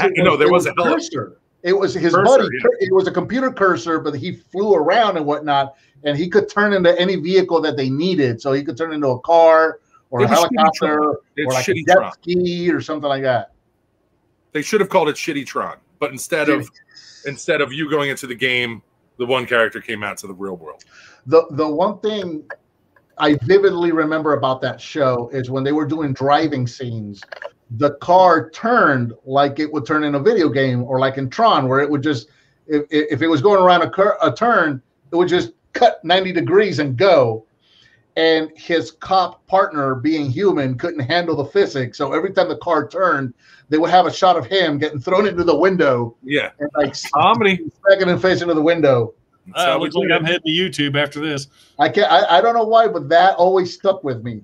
Do you guys fuck with the Jada stuff at all? Do you pick up any of the Jada stuff like Knight Rider? I do every now and then. Yeah, I didn't know that lit up. Yeah, that's awesome. Yeah, I did not know that lit up. I just randomly found the versions about this big of Car. Yeah. But it was just in a random spot. It was in the garden center with the outdoor candles. I picked up an Ecto, which I promptly gave to my my baby, and she promptly destroyed it. And I've not been able to find another one. There was one at the toy show that I found these Masters vehicles at, but I think the guy wanted like $30 for it, and I'm like, nope, I don't want it that bad. Are you talking about the Benjamin? Are you talking about the Tron 2.0? Like after the movie, the sequel came out? This one also Jada. It doesn't have a DMC. I can't see. It doesn't have a DMC in the front, but I think it lights up, right? And the wheels fold up. Look at that. Yeah. Wow. I mean, that for $19, dude. Come on, man. Take my fucking money, man. I'm like, holy shit, Ben's like, where are you gonna put it? I was like, I don't care. It lights up. I got the Playmobil set with the DeLorean. Yeah. For $11. Where did you find Walmart? that? It was in clearance. Now the Playmobil figures I could care less about, but the DeLorean's awesome. It lights up too. Same thing with the Ghostbusters. That Ghostbusters Ecto, I got them both. I got the Ecto and the Ecto 1A, and that is probably the best toy Ecto that has ever been made for any line ever. I don't know, dude. I have a crispy one, but that Plasma Series Ecto is fucking awesome. Yeah, but it is. It's a beautifully detailed car that has absolutely zero play features, zero sounds, zero lights, and zero characters or figures that go with it. Zero playability. Well, yes, it's a fantastic display piece. Just shit on my happiness. I have it too. I reviewed it. Yeah, I know. I watched a review and then I went and got it. But mine has talking in terms of toy, like an actual toy Ecto. I think the Playmobil is the best toy Ecto that has ever come out in any line. Now, supposedly, we're going to get what's it called? Plasma Series figures that are going to be in scale with that Ecto. When's the new movie come out? Is it this summer? November, I think. November. What, the new movie? Yeah, Afterlife. Afterlife has been delayed. It's November, but dude, that movie's been getting delayed for 2 years. Because we have Dune, which I'm really super pumped about. I don't know if you guys are fans of Dune, but I am. I bought all those McFarlane toys too, which are still in box. Those figures came and went. All the figures for the new Dune movie hit Walmart, and like 2 weeks later, they were all on clearance. I paid full retail for all mine. Really? Yeah, they were all on clearance like a week ago. Yeah, I'm not chancing because I don't think they're going to bring it back when the movie actually comes out because it doesn't come out until October. But I don't know if you guys are fans of the book or I love David Lynch, the David Lynch movie. I think it's fantastic as far as now. Did you see the sci-fi remake? I didn't have sci-fi at that point, but I did watch a few episodes at a friend's house. It's a lot more to the book, but Denis Villeneuve, like one of my favorite movies of all time is Blade Runner. So when I heard they were doing a Blade Runner sequel, I was like, don't fucking do it. Like I was like being all like a punk rock asshole about it. Like, don't fucking rape my childhood, man. What is it, George Litt? And Denis Villeneuve, who did Arrival, which was magnificent. I was like, we'll give this guy a shot. And Fire Talks, he said Dune, not Doom. That's what I'm saying. Dune. Doom? Dune. I know. That's what you said. I know. Okay. Fire Talks said Doom. Oh, I see. Those Doom figures are almost something. Doom, like the Dwayne Johnson movie, Doom, based on the video game.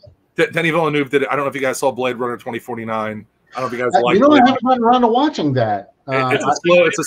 It's a slow burn. But if you like, the first one was a slow burn.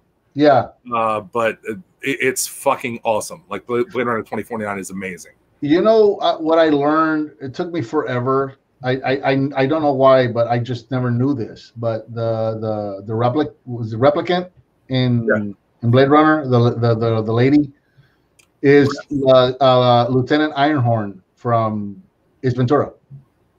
No, you're thinking. Okay, you're thinking of Rachel. Yeah. It's how the fuck am I forgetting your name? I have the poster right here. Hang on. Wasn't Rachel a replicant? Yeah, Sean Young. Yeah, she was a replicant. Yeah, that's what I'm talking about. So, yeah, spoilers, but there was 5 replicants. Spoilers. She's Sean Lieutenant Einhorn from Ace Ventura. I'm like, get out of here. That's crazy. Ben would have kicked me in my face if he found like that I forgot Sean Young's name for a second. But I'm drinking these IPAs from this wonderful Pennsylvania brewery, Victory. If you're ever in the neighborhood, Victory. Dude, I want to go back to so bad. Yeah, dude. And in Pennsylvania, are you? You're right above me. What's that mall right there in Conshohocken? Well, I live kind of in the sticks now. Like I'm probably about 30 miles west of Philadelphia. And where you at, Patriot? I'm down far into West Virginia, right on the Virginia border, practically Lewisburg. Okay. Well, we go down. I camp in Pocomoke every year, Maryland, which we end up going down to Virginia all the time, and we go to Outer Banks. We're going out actually to Ocracoke Island in August, so we go all down to the Delmarva area, if that makes sense. I like stopping at gas stations that have tanning booths in them. Sean Young was also in Stripes with Bill Murray. Really? Sean Young was also in Dune. She was also in Dune. So there you go. The David Lynch's Dune. I don't know. I don't know. I mean, I don't hate it. I just don't know anything about it. It's always flown under my radar. What's that? It's been way too long since I've seen. I remember Patrick Stewart was in it, and he still didn't have hair. Oh really? Yeah, dude, he looks exactly the same. You know, you guys would love it for 2 reasons. Number one, it's hilariously bad. Okay. And number 2, some of the quotes, like all my friends that watch Dune with me, like we have shit we say to each other that is Dune. You know what I mean? And any way you can put, you know, I will kill him. Like, it's just there's shit in there that you'll just do. And people are so cartoonly over the top. David Lynch's disgusting weird shit that he always put into stuff. You know. Yeah, I remember the fat dude that could float. Yeah, and pain is the mind killer or something. Yeah, Baron Harkonnen. Yeah. Oh, Sting was in Dune. Yeah, he was wearing a leather diaper. Yeah, several people chiming in with that. Those are comfortable. Yeah, leather diaper. I'm wearing one now under my Star Wars pajama pants. So hot. Yeah, but Denis Villeneuve is a master filmmaker. Are you talking about the temperature or Frank now? What's that? You said Star Wars pajama pants, and Bert said so hot. Yep. There's more where this came from, brother. That said, either you like it, you don't. You know what? Yeah, I think as like Patriot, like if you watched V, you have to know anything about. You have to fucking watch Dune, man. You know, like you have to. Like it's of that ilk of like starving for science fiction in the 80s. I love it, dude. I love it. I thought you were repainting it. I haven't seen the rifle yet. I had not seen V since it originally aired on TV. So when V originally aired, I remember watching it because it was a big deal. Everybody was watching it, and then out of my peripheral vision, all these years up until like 2-3 months ago, when Patriot Prime sent me his old DVDs, and I sat here and marathoned it for like a week, man. So good. The story still holds up so It good. does. Yeah, I haven't seen it probably since I was in my 20s, and I got like a bootleg set of it at a comic convention, or maybe it was even a Star Trek convention on VHS. You know, I was like, dude, man, I got all 20 hours of V. You know, we were all pumped about it. Watching on a tube TV, drinking Meisterbrow. Oh my God. I tell you, I tried watching the series, and where they just cut the budget so bad for the series. It's just like it's horrible now compared to the miniseries. Like the Visitors had that cool way they talked in the miniseries with that vibrating voice. They just got rid of that completely in the series with no explanation. So that's how they were able to disguise themselves more as humans and infiltrate things. But well, I think as Transformers fans, we're pretty used to things just getting introduced with put into shows with no introduction. Oh yeah, like hey, Power Glide. Hey, what do you? Did we have another? Did we get a space? Are we? How did you get? All right, cool. You know, I mean, you go into season 2 and it's just like, hey, what are all these guys doing? Yeah, I mean that was the '80s for you. Everything was just kind of you joined anything already in progress. That was Dinobot Island. That episode right there is where it introduced all the series. They needed to put them in, shoehorn them into the cartoon to sell the toys. And if it doesn't work, you put Chip Chase in. But everything in the '80s, every television show in the '80s was like that. I mean, we never got an origin story for He-Man. It just started. Oh, I've started rewatching the 2000 He-Man. I love the origins of that, especially with Skeletor. It's such a good story. Yeah, it's such a great origin story. So good that it's kind of become generally accepted as the origin. But the original Masters of the Universe cartoon never gave us an origin. It just started. Mm-hmm. You know, She-Ra gave us an origin because it was a spinoff. So it went from He-Man into She-Ra to kind of help launch that. But He-Man never had an origin. Thundercats did have an origin. G.I. Joe is what I was thinking of. G.I. Joe didn't have an origin. It just started. And a lot of adult shows were like that too. The A-Team, all we ever got was that intro, that one paragraph at the beginning of the show to tell us, okay, here's their background. Here's the entire background. It's all you need to know. Now let's go shoot some stuff. And never actually hit anybody. Let's see. Knight Rider had an origin. Knight Rider had an origin. I can't remember that much about Airwolf, if it had an origin or not. It did. It did because Airwolf had a movie. A lot of the shows, the pilot was the movie, but they kind of even in the pilots, they told you, like Knight Rider told you the origin story in the pilot, I think in 10 minutes, and before they were already on the way to the whatever story they wanted to tell, the action get underway. They never really gave us much of an origin. They just kind of expected you to be smart enough to just no. Knight Rider gave us an origin. Knight Rider definitely gave us an origin. Yeah, it was he was a cop, got shot. They reconstructed his face. Here's your car, go. To look like. Yeah, to look like the industry founder or whatever, but or his son or whatever. But yeah, it took them all of 10 minutes to tell that part of the origin story before we were on to the adventure. You know what? I guess you're right, because do you remember when we were kids, you would get Secret Origins books? You know what I mean? You would be like, oh, cool. Like, you know. Ooh, look at that, Tila. Oh, hey. Hey, look, the battle ram. Highly recommended. I was kind of disappointed when I opened up my Masters of the Universe figures because I love the artwork. And then I saw this on Amazon and all the artwork on that packaging right here. What's that called, Patriot? The Art of He-Man and the Masters of the Universe. Give me a second. He's drunk buying it on Amazon right now. So I'm not drunk. Okay, I'm getting off my back.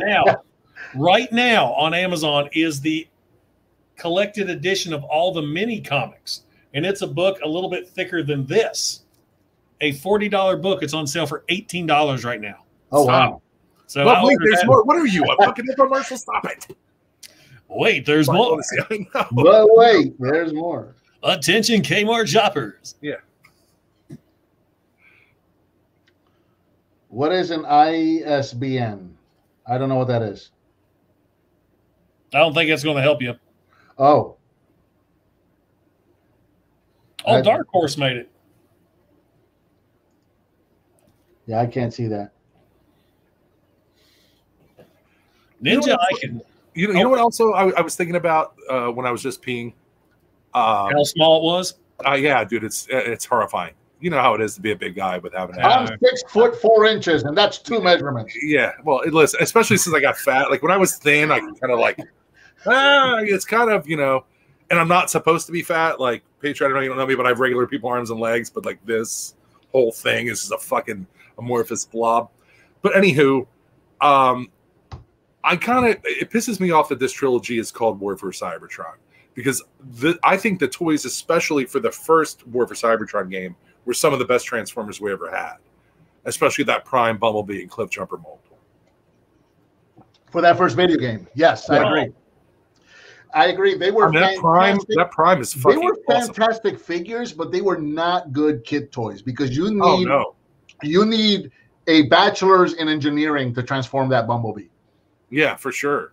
And I broke a foot off. I still can't find it, but I think he's beautiful and he looks exactly like he did in a video game. Yeah, but the only ones I got left, I got the Megatron. Oh, he's awesome. He looks great. Yeah, that's it. I've got the Megatron from the War for Cybertron game, and that's it. I think I have a bunch of them. I have Sideswipe. I have, especially for the second one, they kind of went downhill there. The Prime and Magnus were good. The Jazz is my favorite character, and he was pretty crummy. I don't think we've ever had a decent Jazz. It's G1 Jazz until this. Until Studio Series 86. Reveal the Shield Jazz is still. I liked him a lot. Yeah, but he didn't scratch that itch. There's something. I think I know where Frank is going with this because for whatever reason, I really like the design of Jazz. Like I love Jazz. I think he looks great, and anytime I see a new design for him, I think it looks great.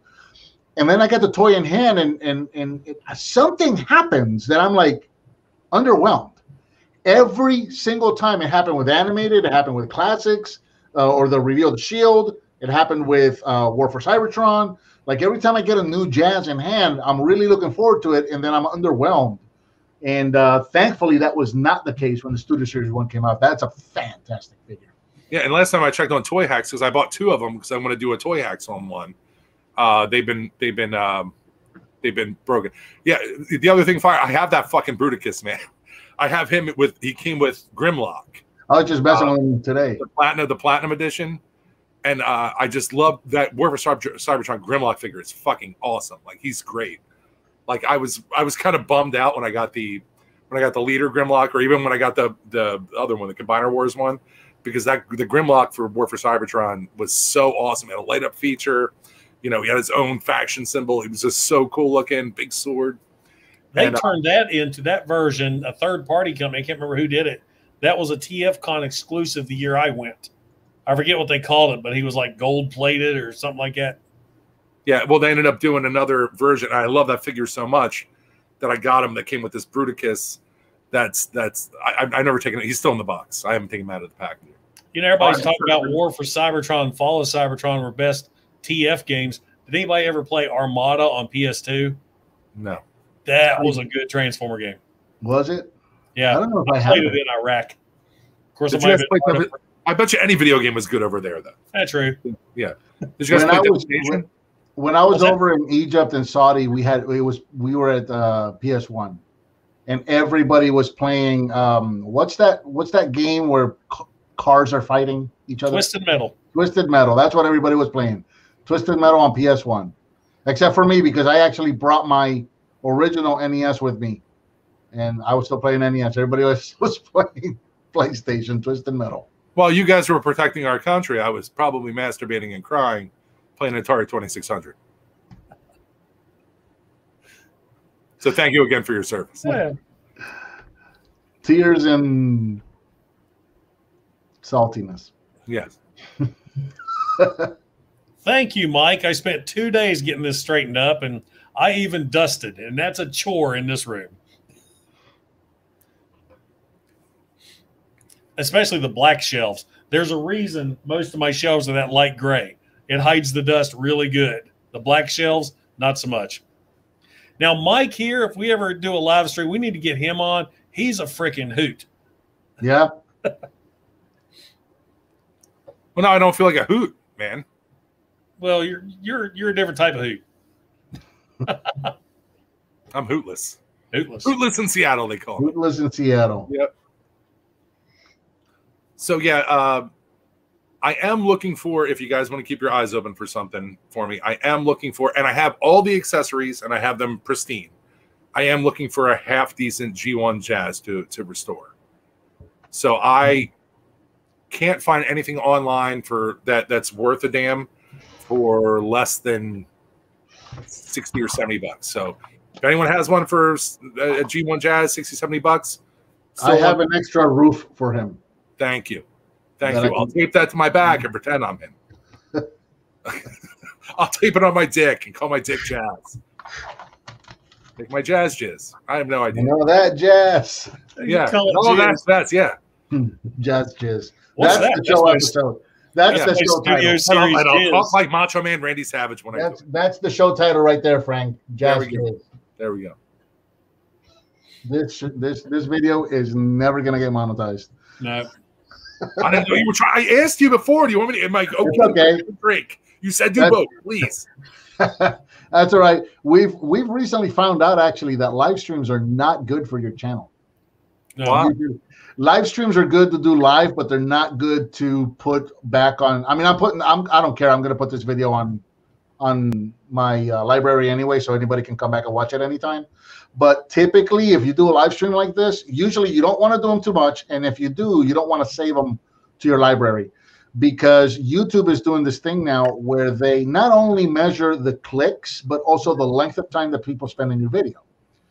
So, which is why making shorter videos is better than making longer videos. If you make a 6 to 7, 8, 10-minute video, you got a better likelihood of people watching the video in its entirety. So when people are watching your video in its entirety, YouTube takes that as people are interested in your videos. Let's put you in the suggestions page. Oh, I'm so glad onto YouTube. This makes me want to kill myself right So now. when you do Jesus. an hour and 44-minute video like this one is, people are not going to sit here, and people, especially on live streams, people will chat. You know, they'll drop in, they'll go on the chat, they'll say hello to everybody, wait for their name to be mentioned, and then they'll leave. You know, so this live streams are not good for longevity for YouTubers. That's why, like with my live streams, I always do like the interview show, and I always try my damnedest. I want to keep it at an hour, and yeah, I'll tell people, okay, we're done with the questions. You got 20 minutes left. You got 10 minutes left. That hour's over. I cut it. Also, I started adding chapters into my video, which also helps. It can help with the. I think more people are interested because they can hop in and say, okay, here's the transformation, here's this, and they can bounce around and they'll watch the complete sections. Plus, when you do a Google search, it'll actually pop up. I tried it on one of my own videos, and you'll see Studio Series 86 Jazz, and my YouTube video will pop up, and underneath it'll say the transformation, the robot mode. So it's something else that adds to your video, and it's really easy to do, but it takes some time because you have to watch the video and skip around to get those timestamps just right. Well, we're just trying to promote the Make a Jizz Foundation right now. So if you guys aren't down for it. Yes, get Frank's mailing address and mail him jizz. No, don't make a jizz. You make a jizz. You take a shit, you take a piss, you make a jizz. You take them both, That's and the then facts you of have life. the facts Yeah. of jizz. Yeah. That's some damn talent right there. Right? What? Talk about something else while that gets a mental picture. What's up? What's up? Oh, yeah. The shit, piss, and the Oh, jizz. yeah. You take a shit, you take a piss, you take them both, and there you have the facts of jizz. Yeah. This video will never get monetized. Thank God this is on your channel. Going back to your question you asked like an hour ago there, Patriot Prime, the only thing I got this week was, and I'm sure you guys deal with this, when like a figure falls off a shelf and then is put back on that shelf, but in a pose that looks like he has muscular dystrophy. And then you're like, hey, how did this go? And you ask, I only live with 2 people. I'm like, hey, how did this happen? It couldn't be the dogs because it's back up. So my impactor lost a foot. So everything is just couldn't take an impact. So I looked all over. I'm sweeping up with I bought a special dustpan with a 9-foot thing, because I don't have to bend over to like sweep everything up my room.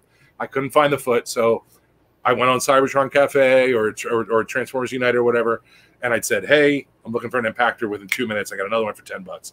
He's not the Netflix version that I had, but he fills the void. So that's what I got this week. I did not pick up that figure. I didn't want to either. The other one, I didn't like the first wave of Netflix figures other than Bumblebee and Alita. I just didn't like the paint schemes on the other figure. They just were dirty versions of Siege figures. Yeah, I got the entire second wave of all the deluxes. Well, you remember I skipped the entire Siege line except for Optimus Prime and Ultra Magnus. I picked up Optimus Prime and the Galaxy Convoy Optimus Prime and the Siege Ultra Magnus. Other than those three, I skipped the entire Siege line until I found them at Ross. And then I bought a shitload of them at Ross. Did you get Springer, Bert? Yeah, he's marvelous, fantastic. At Ross, I don't think he really gets enough love. How great that is a fantastic figure. I think Springer was the first one you found, wasn't it? Either him or Astro Train. Springer, I found Springer first. You got Springer, Ross? Yeah, Patriot Prime was telling me about Springer had just come out when we met up for Christmas at 80s Toys.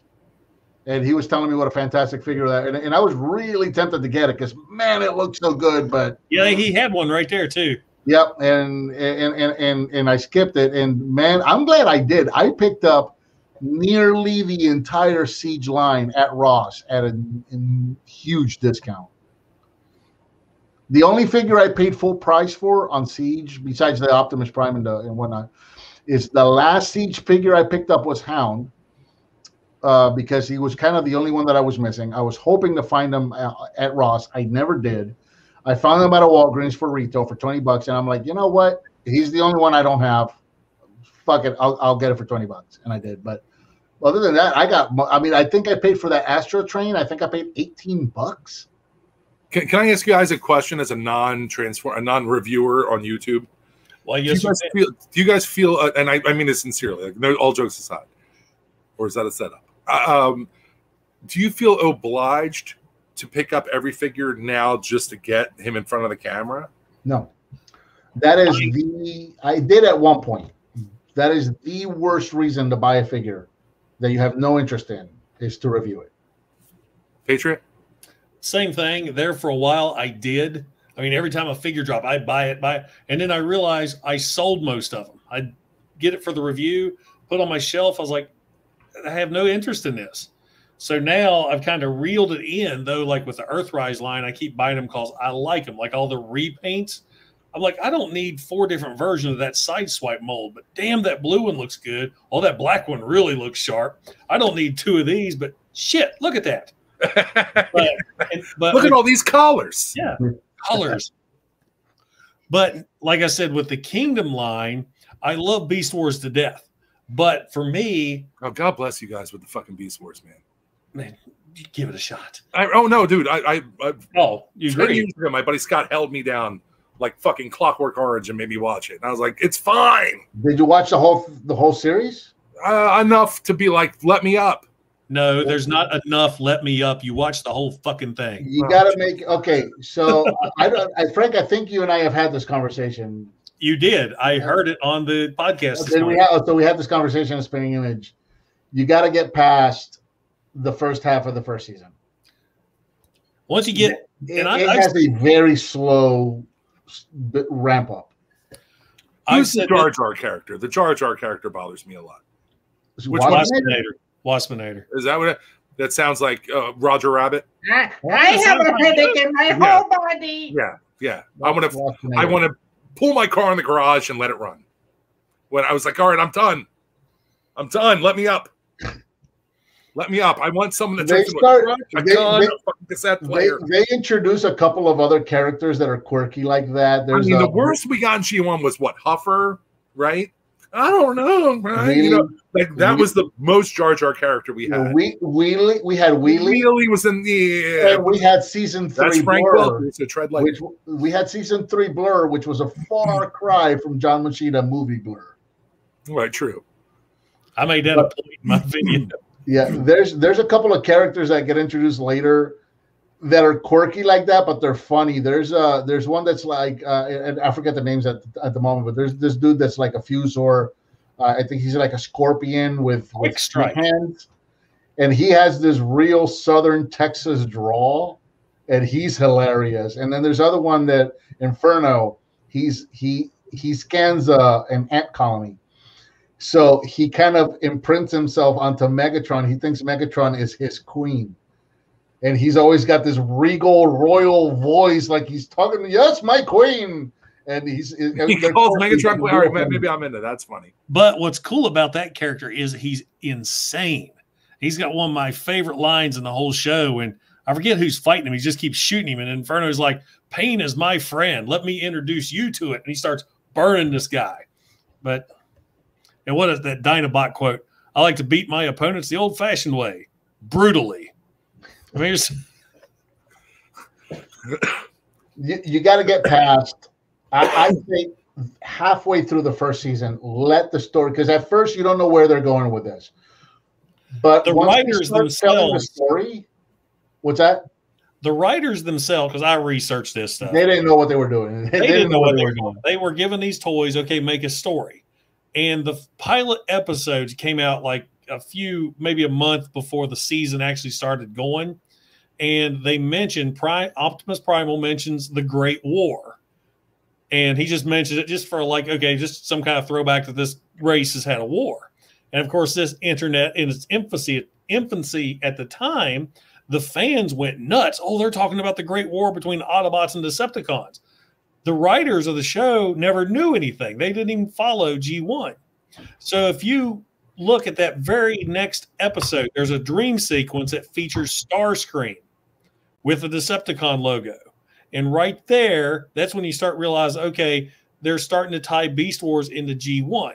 But then they got these shows, like Bert said, you got make it through the first few because the show was geared toward kids. But once the writers picked up that the kids aren't watching this, it's us. I guess we were 20-somethings. There's all the 20-somethings in the Army that were watching it. Yeah, these G1ers are and at home masturbating. I wasn't watching it. But yeah, about midway through season 1, you start getting these ties where, okay, they realize it's not some alien planet they're on, it's Earth. And then they bring in. And that's the thing is you get to the end of season 1 and they literally pull the rug out from under you. Because at the very end, spoilers, but at the very end of season 1, not only do they officially tie it into G1, like what they do. Is this when they go in the Ark and they see? No, that's the season 2 finale. That's season 2 or season 3. But at the end of season 1, they confirm. I can hear you. I'm getting a beer. Go. Okay. They confirm, yes, this is tied to G1. And then they do something that cartoon shows didn't do very often. You know what? You're talking to me about it now. I know. He said he can hear us. Oh. He said he can hear us. But they also did something that cartoon shows didn't do except for G1, and that is to kill main characters. And they literally pulled the rug out from under. And at that point, when you get to that point, Frank, who do they kill? Hooked. You are hooked. And you got to watch the rest of that show. You can't not watch it. Okay. So, Bert, if you're telling me to do it, and Jason, if you're telling me to do it, get to I'll the end. Probably just say I did it, but not really. Get to the end of season 1. I'll read the Wikipedia. Get to the end of season 1. When you get to the end of season 1, you're going to go, holy shit, these people are serious. Do tractor trailers disappear? You're going to want to watch the rest of the show at that point. Yeah, no kidding. Beast Wars I love Megatrons. Beast Wars Megatron to this day is still my favorite version of Megatron. Yep. And I'm guessing Inferno's not a fire truck in Beast Wars. No, he's a fire ant. Fire ant, okay. In Rampage, another great character. With that whole Spark storyline. Mm-hmm.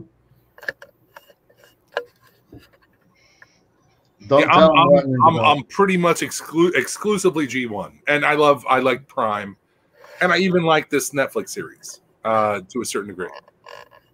Just like Frank liked Earthrise more than he liked Siege, How? which is opposite from us. I liked Alita 1 a lot. I thought she was really great. I thought that voice actress had chops and actually pushed some drama. I mean, that guy who's playing Prime, I mean, anyone's going to be second fiddle to Peter Cullen, but that guy had a little bit more education he had to probably get before he was going to try to emote. You know, and also, like, if you're going to make like a pre-Optimus Prime that isn't Prime yet, then name him Orion Pax. You know what I mean? Like, there's this shit's laid out for you. It's paid by fucking numbers by now. Don't be an idiot. And what's funny is all these producers and writers and directors think, oh, we need to make something new and deep for the audience to understand. It's like, no, you don't. Retell what's already there, but improve on it. Mm-hmm. Yep. I mean, hell, I'd be happy if they took the G1 series and just slapped a fresh coat of paint on it with new animation style, leave it the same exact stories. Boom, I'd be happy. I'd watch the shit out of that.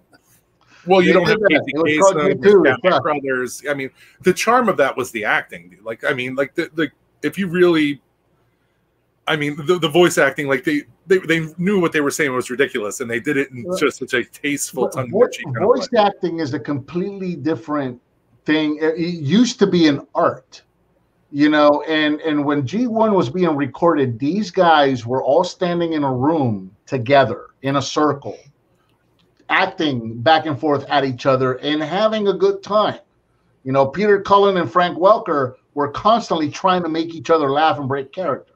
Everybody's trying to find Chris Latta because he's all coked up. Yeah. Find him. He's all fucking coked up. That's what made those shows so good, that acting, even though it was like the storytelling was terrible, but the acting felt so good and genuine. It's because they were talking to each other. Nobody in voice acting does that anymore. Right. Every voice recording ever is done. The person is by themselves in a booth with a headset, and the voice director is reading lines to the voice actor, and the voice actor is reacting to that. Plus, you got to keep in mind that the voice actors back then did more than one character. Yeah. They would sit there and have conversations with themselves. Now you watch they would screw it up. Yeah, now you watch a cartoon and pick out, oh, there's that guy from that show. There's that guy from that show. I remember when I was a kid and I found out that Peter Cullen did Optimus and Ironhide. My fucking head flew off my it exploded all over the walls. Yeah. I was like, get him up, Mom. I jizzed my pants and my head fell off. I'm sorry. I've had a few beers. Things are getting ugly. There's a book that Dan Gilvezan did.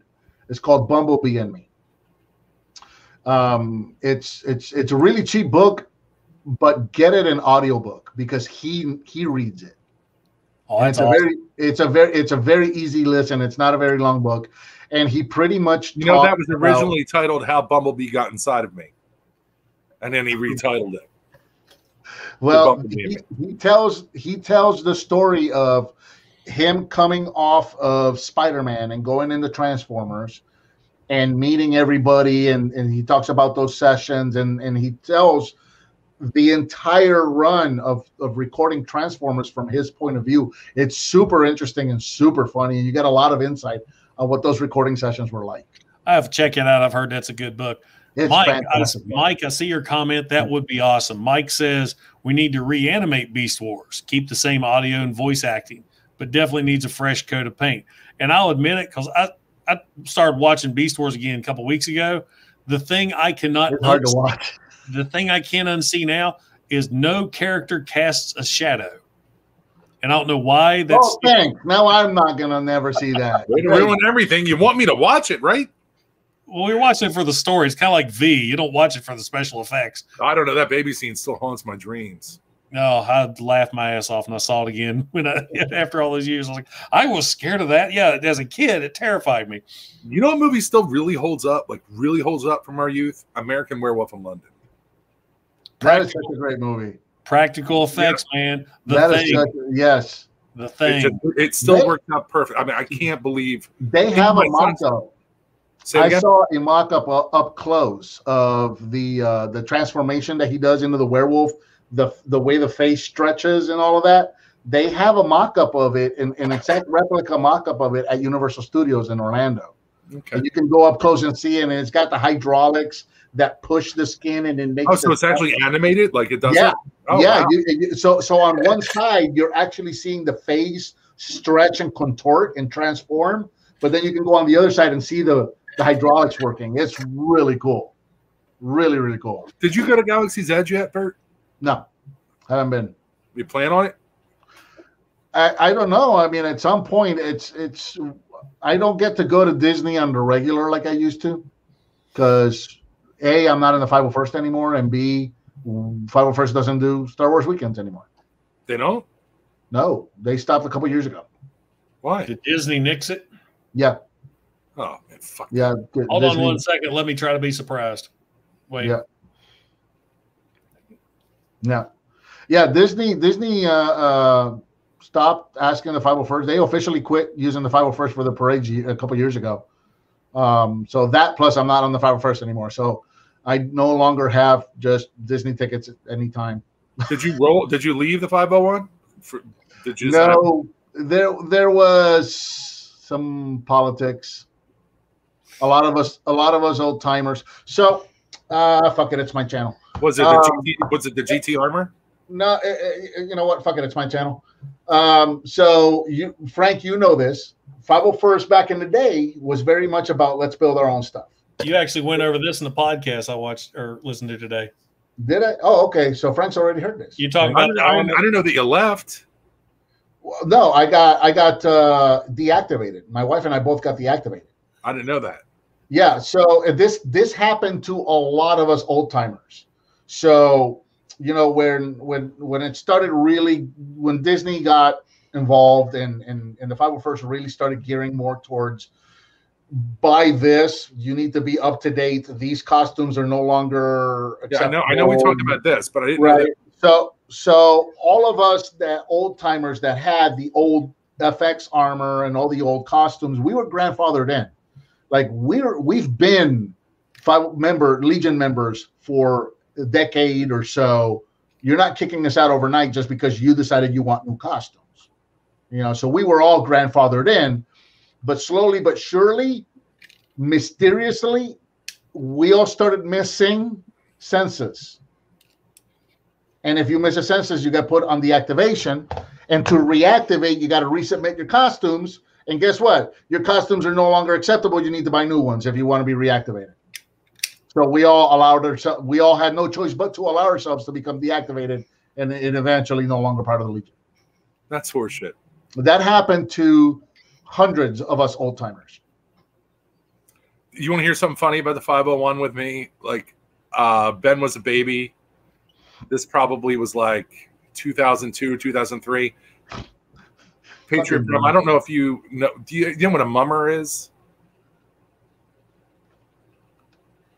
A mummer is like, we have this huge parade in Philadelphia every New Year's Day. And it's like these really like fancy dressed dudes that come like walking down Broad Street, all this kind of shit. And they have this big parade. Well, the 501, there was a guy who there was a thing called the Darth Maul hauler. And it was a big semi truck, and the front end was painted like Darth Maul. And on the back, he had a gigantic model of the Tantive 4, like the size of a trailer for a tractor trailer. Wow. And he's like, yeah, man, I'm looking for anyone in the 501 to come down and like march with me. So we go down to this big parade, and they're like, hey, man, can you get in costume? I throw my leotards on, and I throw my armor on. I was very thin and handsome at that point.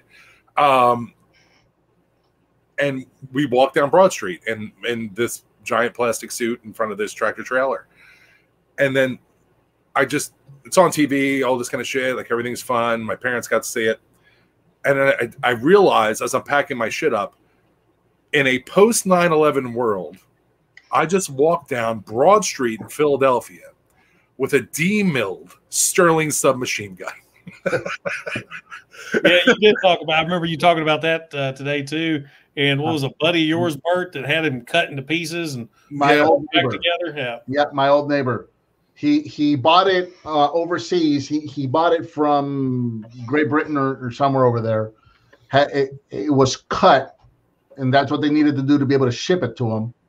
But it just so happens that this dude is like a jack of all trades, master of all trades. And this dude sat there, welded the entire thing back together, sanded it down, made it smooth, powder coated it, made it completely functional again. He has the fire pin, and if he wishes, he could put it in and make it work. Wow. Probably could. Well, gentlemen, it is 11 o'clock. It is 11 o'clock. Yeah, I'm glad you said that because it is time to go. I got to work tomorrow. Guys, thank you so much for letting me. Bert, you know how much I love you with all my heart. You know, Jason, I'm super pumped to know you and be friends with you. Like, I'm really honored that you guys let me sit in. You know, have a little bit of like, hey, well, Vinny can sit in with the big boys for now, but he has to go to the small table later. You know what I mean? I really appreciate it. And that D-Note submachine gun, by the way, vouch right there. Nice. This dude's seen. Oh, there you go. Yeah, I'll dust mine off, Bert, and send you a couple pictures and Jason, because I still have it. But yeah, it's sensible. But thank you guys so much. Frank, thank you for joining us, man. This has been so much fun, and we should do this more. These are always fun. I know a lot of the audience didn't like it, and I saw the one guy in the comments, "This is boring." I was like, "Well, this is this is how we hang out. This is our option now." Yeah, he got very quickly muted, put in timeout. I'm glad to have a Patreon, another drinking buddy. You know, online. This is how I've been doing it for all year. You know, with my buddies. You know, we've just been doing Windows Teams or Zooms. Yep. You know, just whacking them back and talking bullshit. So, both you guys. Next time Eric can't do a show, let's get you guys over to do some stuff on Mediocre Nation. You still want to do that Justice League? Because man, I would love to. It's a old hat at this point, though. It is old hat, but I think people would like it. You know, I mean, there's enough nerds out there. Or, you know what else I was thinking? If you guys wanted to play D&D at some point, we could start a campaign. You know, I've never played D&D. I'd love to get into that. I've watched D&D. That's not bondage. It's a role-playing game. I'm so sorry. I would love to teach you how to play D&D. I have dice. I can teach you. I would love to teach you how to play D&D. Oh my god! Let's do it. Let's roll some 20-siders to build some characters. I don't know what you said. Come on, president of D&D club. There you go. Do it. I'm very proud of your daughter right now. I need to learn how to play D&D. I watched the cartoon. What's it? I had a couple of the art. Dicks and Ditties. That's what it is. Dicks and Ditties. I can make it worse. That's what it is. Dicks and Ditties. Let's play that. No. Come on. Yeah, let's get Bert another hobby. His dice will be loaded. They'll have like a motor in there that makes it natural 20, natural 20, natural 20. Bert, how do you do it all the time? I don't know. Hey, Vinny, Carmen's mad at you because you didn't show up for her birthday. Rude, by the way. Rude. They can't hear you if they can't see you. I don't know where the camera is. It's right here. All right. I'm going to bed. Good night. Good night. Have you got some characters? Bert, you think Frank will be up for a hot chip challenge? I eat everything, dude. I'm a fat. Yeah. You know, funny story, because Frank and Eric have a YouTube channel. Well, we used to. It's still there. Now defunct. It's still failed there. endeavor. And it's called Frank and Eric Eat Stuff. And they would literally just eat stuff. We should do it. So we should do thing ever is like we had a dude in Texas send us real Texas barbecue, and it wasn't even like stunt eating. It was just like, this is the best fucking food I've ever had in my life. They would just roll the cameras and just eat and talk about what they were eating. Yeah, I had to replay our chip challenge video today at work because I was eating. I don't know what it is with me and hot stuff lately, but I've been just grabbing all these hot chips at work or the store, snacking on with this pineapple salsa that they got now. Just constantly just sitting at work, snotting and eyes watering, and somebody's like, how can you stand eating that stuff? I'm like, this shit ain't nothing. Watch this. Nice. Do you guys have the habanero Tostitos where you guys are? I don't think I've seen those. Oh man, alive. Like they're only, I can't ever go back. Like they'll eventually discontinue them, but I don't know how I'm gonna go back. I'll do it. I'll do whatever. Tell me what to buy. We'll do it. I'll do it with you. We need a 2021 chip. Are they out yet? I don't know. That's why I'm saying we need one. I'll eat more than one. I'll eat 3 of them. just to make you happy, Patriot. Just to do my part to repay the service you gave to this country. You know what's funny? Diarrhea terrible tomorrow. My daughter's boyfriend his parents are both firefighters, like legacy, lifelong firefighters, and he just became a firefighter. And you know how firefighters are with their foods and their hot foods and all of that. And they didn't know that he did the one chip challenge with me and that it was on YouTube. And I told them about it so that they could watch it and see how quickly he gave up before his girlfriend did. Because, man, they like to tease him. Okay, so we're going to play Dungeons and Dragons. We're going to eat hot chips. Yeah. We're going to do a drinking game. You're going to watch Beast Wars. You're going to watch Beast Wars. Okay, if I watch Beast Wars, we're playing Dungeons and Dragons. Is that absolutely, absolutely? Patriot, look at me. We'll start a new channel /podcast. If I watch Beast Wars, you're playing Dungeons and Dragons. We're at least rolling characters. And we're gonna completely rip off Brian Posehn and start our own D&D podcast. You don't have to rip off anybody. It's just a fun game. If you never played any role-playing game at all, if you want to dip your toe dick, I don't even know what I'm saying there. There's a really fun game, and you can do this with your family. I am not playing toe dick with my family. Toe dick is something we do later. It also has a password. It's my safe word. I'm rooming with him, damn it. Toe dick. Come on, Patriot. Whatever. And then I talk like, Macho Man. But military for years, never heard of toe dick before. Well, we learn something every day. There's a game called One Night Werewolf. If you guys ever want to this is like the most rudimentary play school, my first role play game. Look up a game called One Night Werewolf. And it's a ton of fun, and it's a gas. I've only played it sober, but man alive. I can't imagine how much fun it would be after 10, 12, 18 beers. That'll go over real well, be at TFCon. Hey, guys, let's play D&D. That's lobby bar. Come on, dude. You're fucking listen, you're a Transformer collector, but you're too cool for D&D? Doesn't make sense. I didn't say that. I just don't know the dark side. It'll be totally fine. We will not be playing D&D at TFCon. We will be playing Toe Dick. We're going to go. Let's go. Come on. Get your Post-it notes out.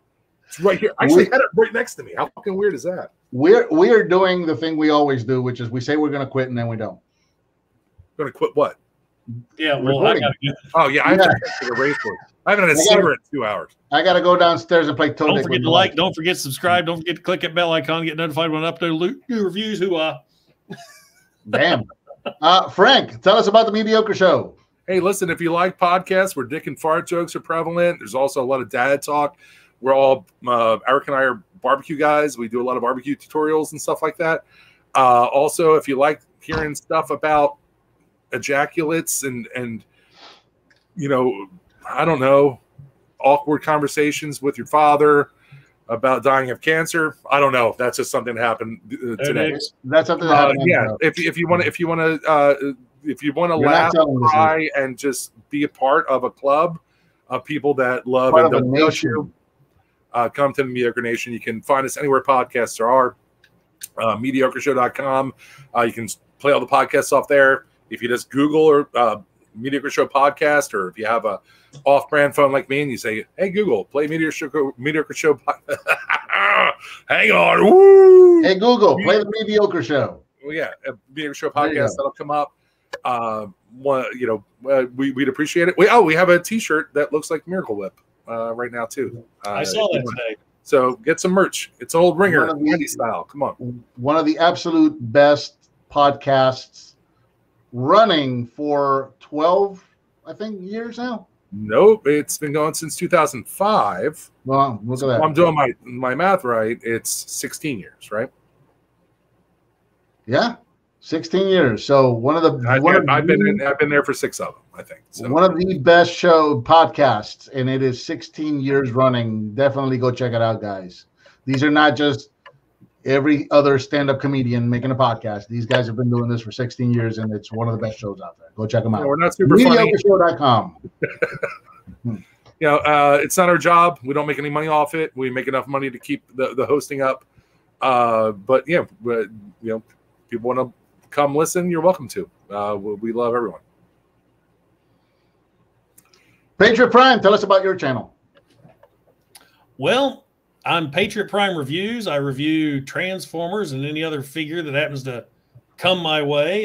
Tickle your toe spank. I haven't.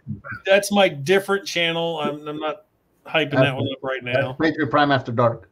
Yeah. Shit. The train of thought didn't fell off the bridge. After Hours with Patriot. Remember, Patriot Prime Nights. Remember when Baywatch was off season? So they did You just had a purple light. That's all you need, or a red light to the side. I mean, you have the voice for it. Let's do this shit. I do. Let's get you an OnlyFans. Welcome to Patriot Prime Reviews. OnlyFans. He's sexy with a transfer for 20 minutes. Patriot Prime After Dark. Hey, what's going on? This is Generation 1. Bombshell. Okay. Don't forget to like. Don't forget to subscribe. Hit that bell icon so you're I notified. probably lost so many when we subscribers. upload new videos. I'm trying to Check gain out this subs. guy right here, Patriot Prime. Check out that guy over there at themediocreshow.com. Guys, thank you so much for joining me tonight. This has been a lot of fun. Thank you to everybody that joined in tonight. And for the 12 of you still watching, still in attendance. Thanks for sticking by us. Thanks for still supporting us. For the thousands in attendance and the 12 watching around the world, ladies and gentlemen, let's get ready to rumble. Yes. Good night, everybody. My hoo-ah with Patriot Prime. That's right. Ready? Yep. And this is Patriot Prime signing out. Hoo-ah! Thanks so much, folks. I really appreciate it. This was so much fun. I really.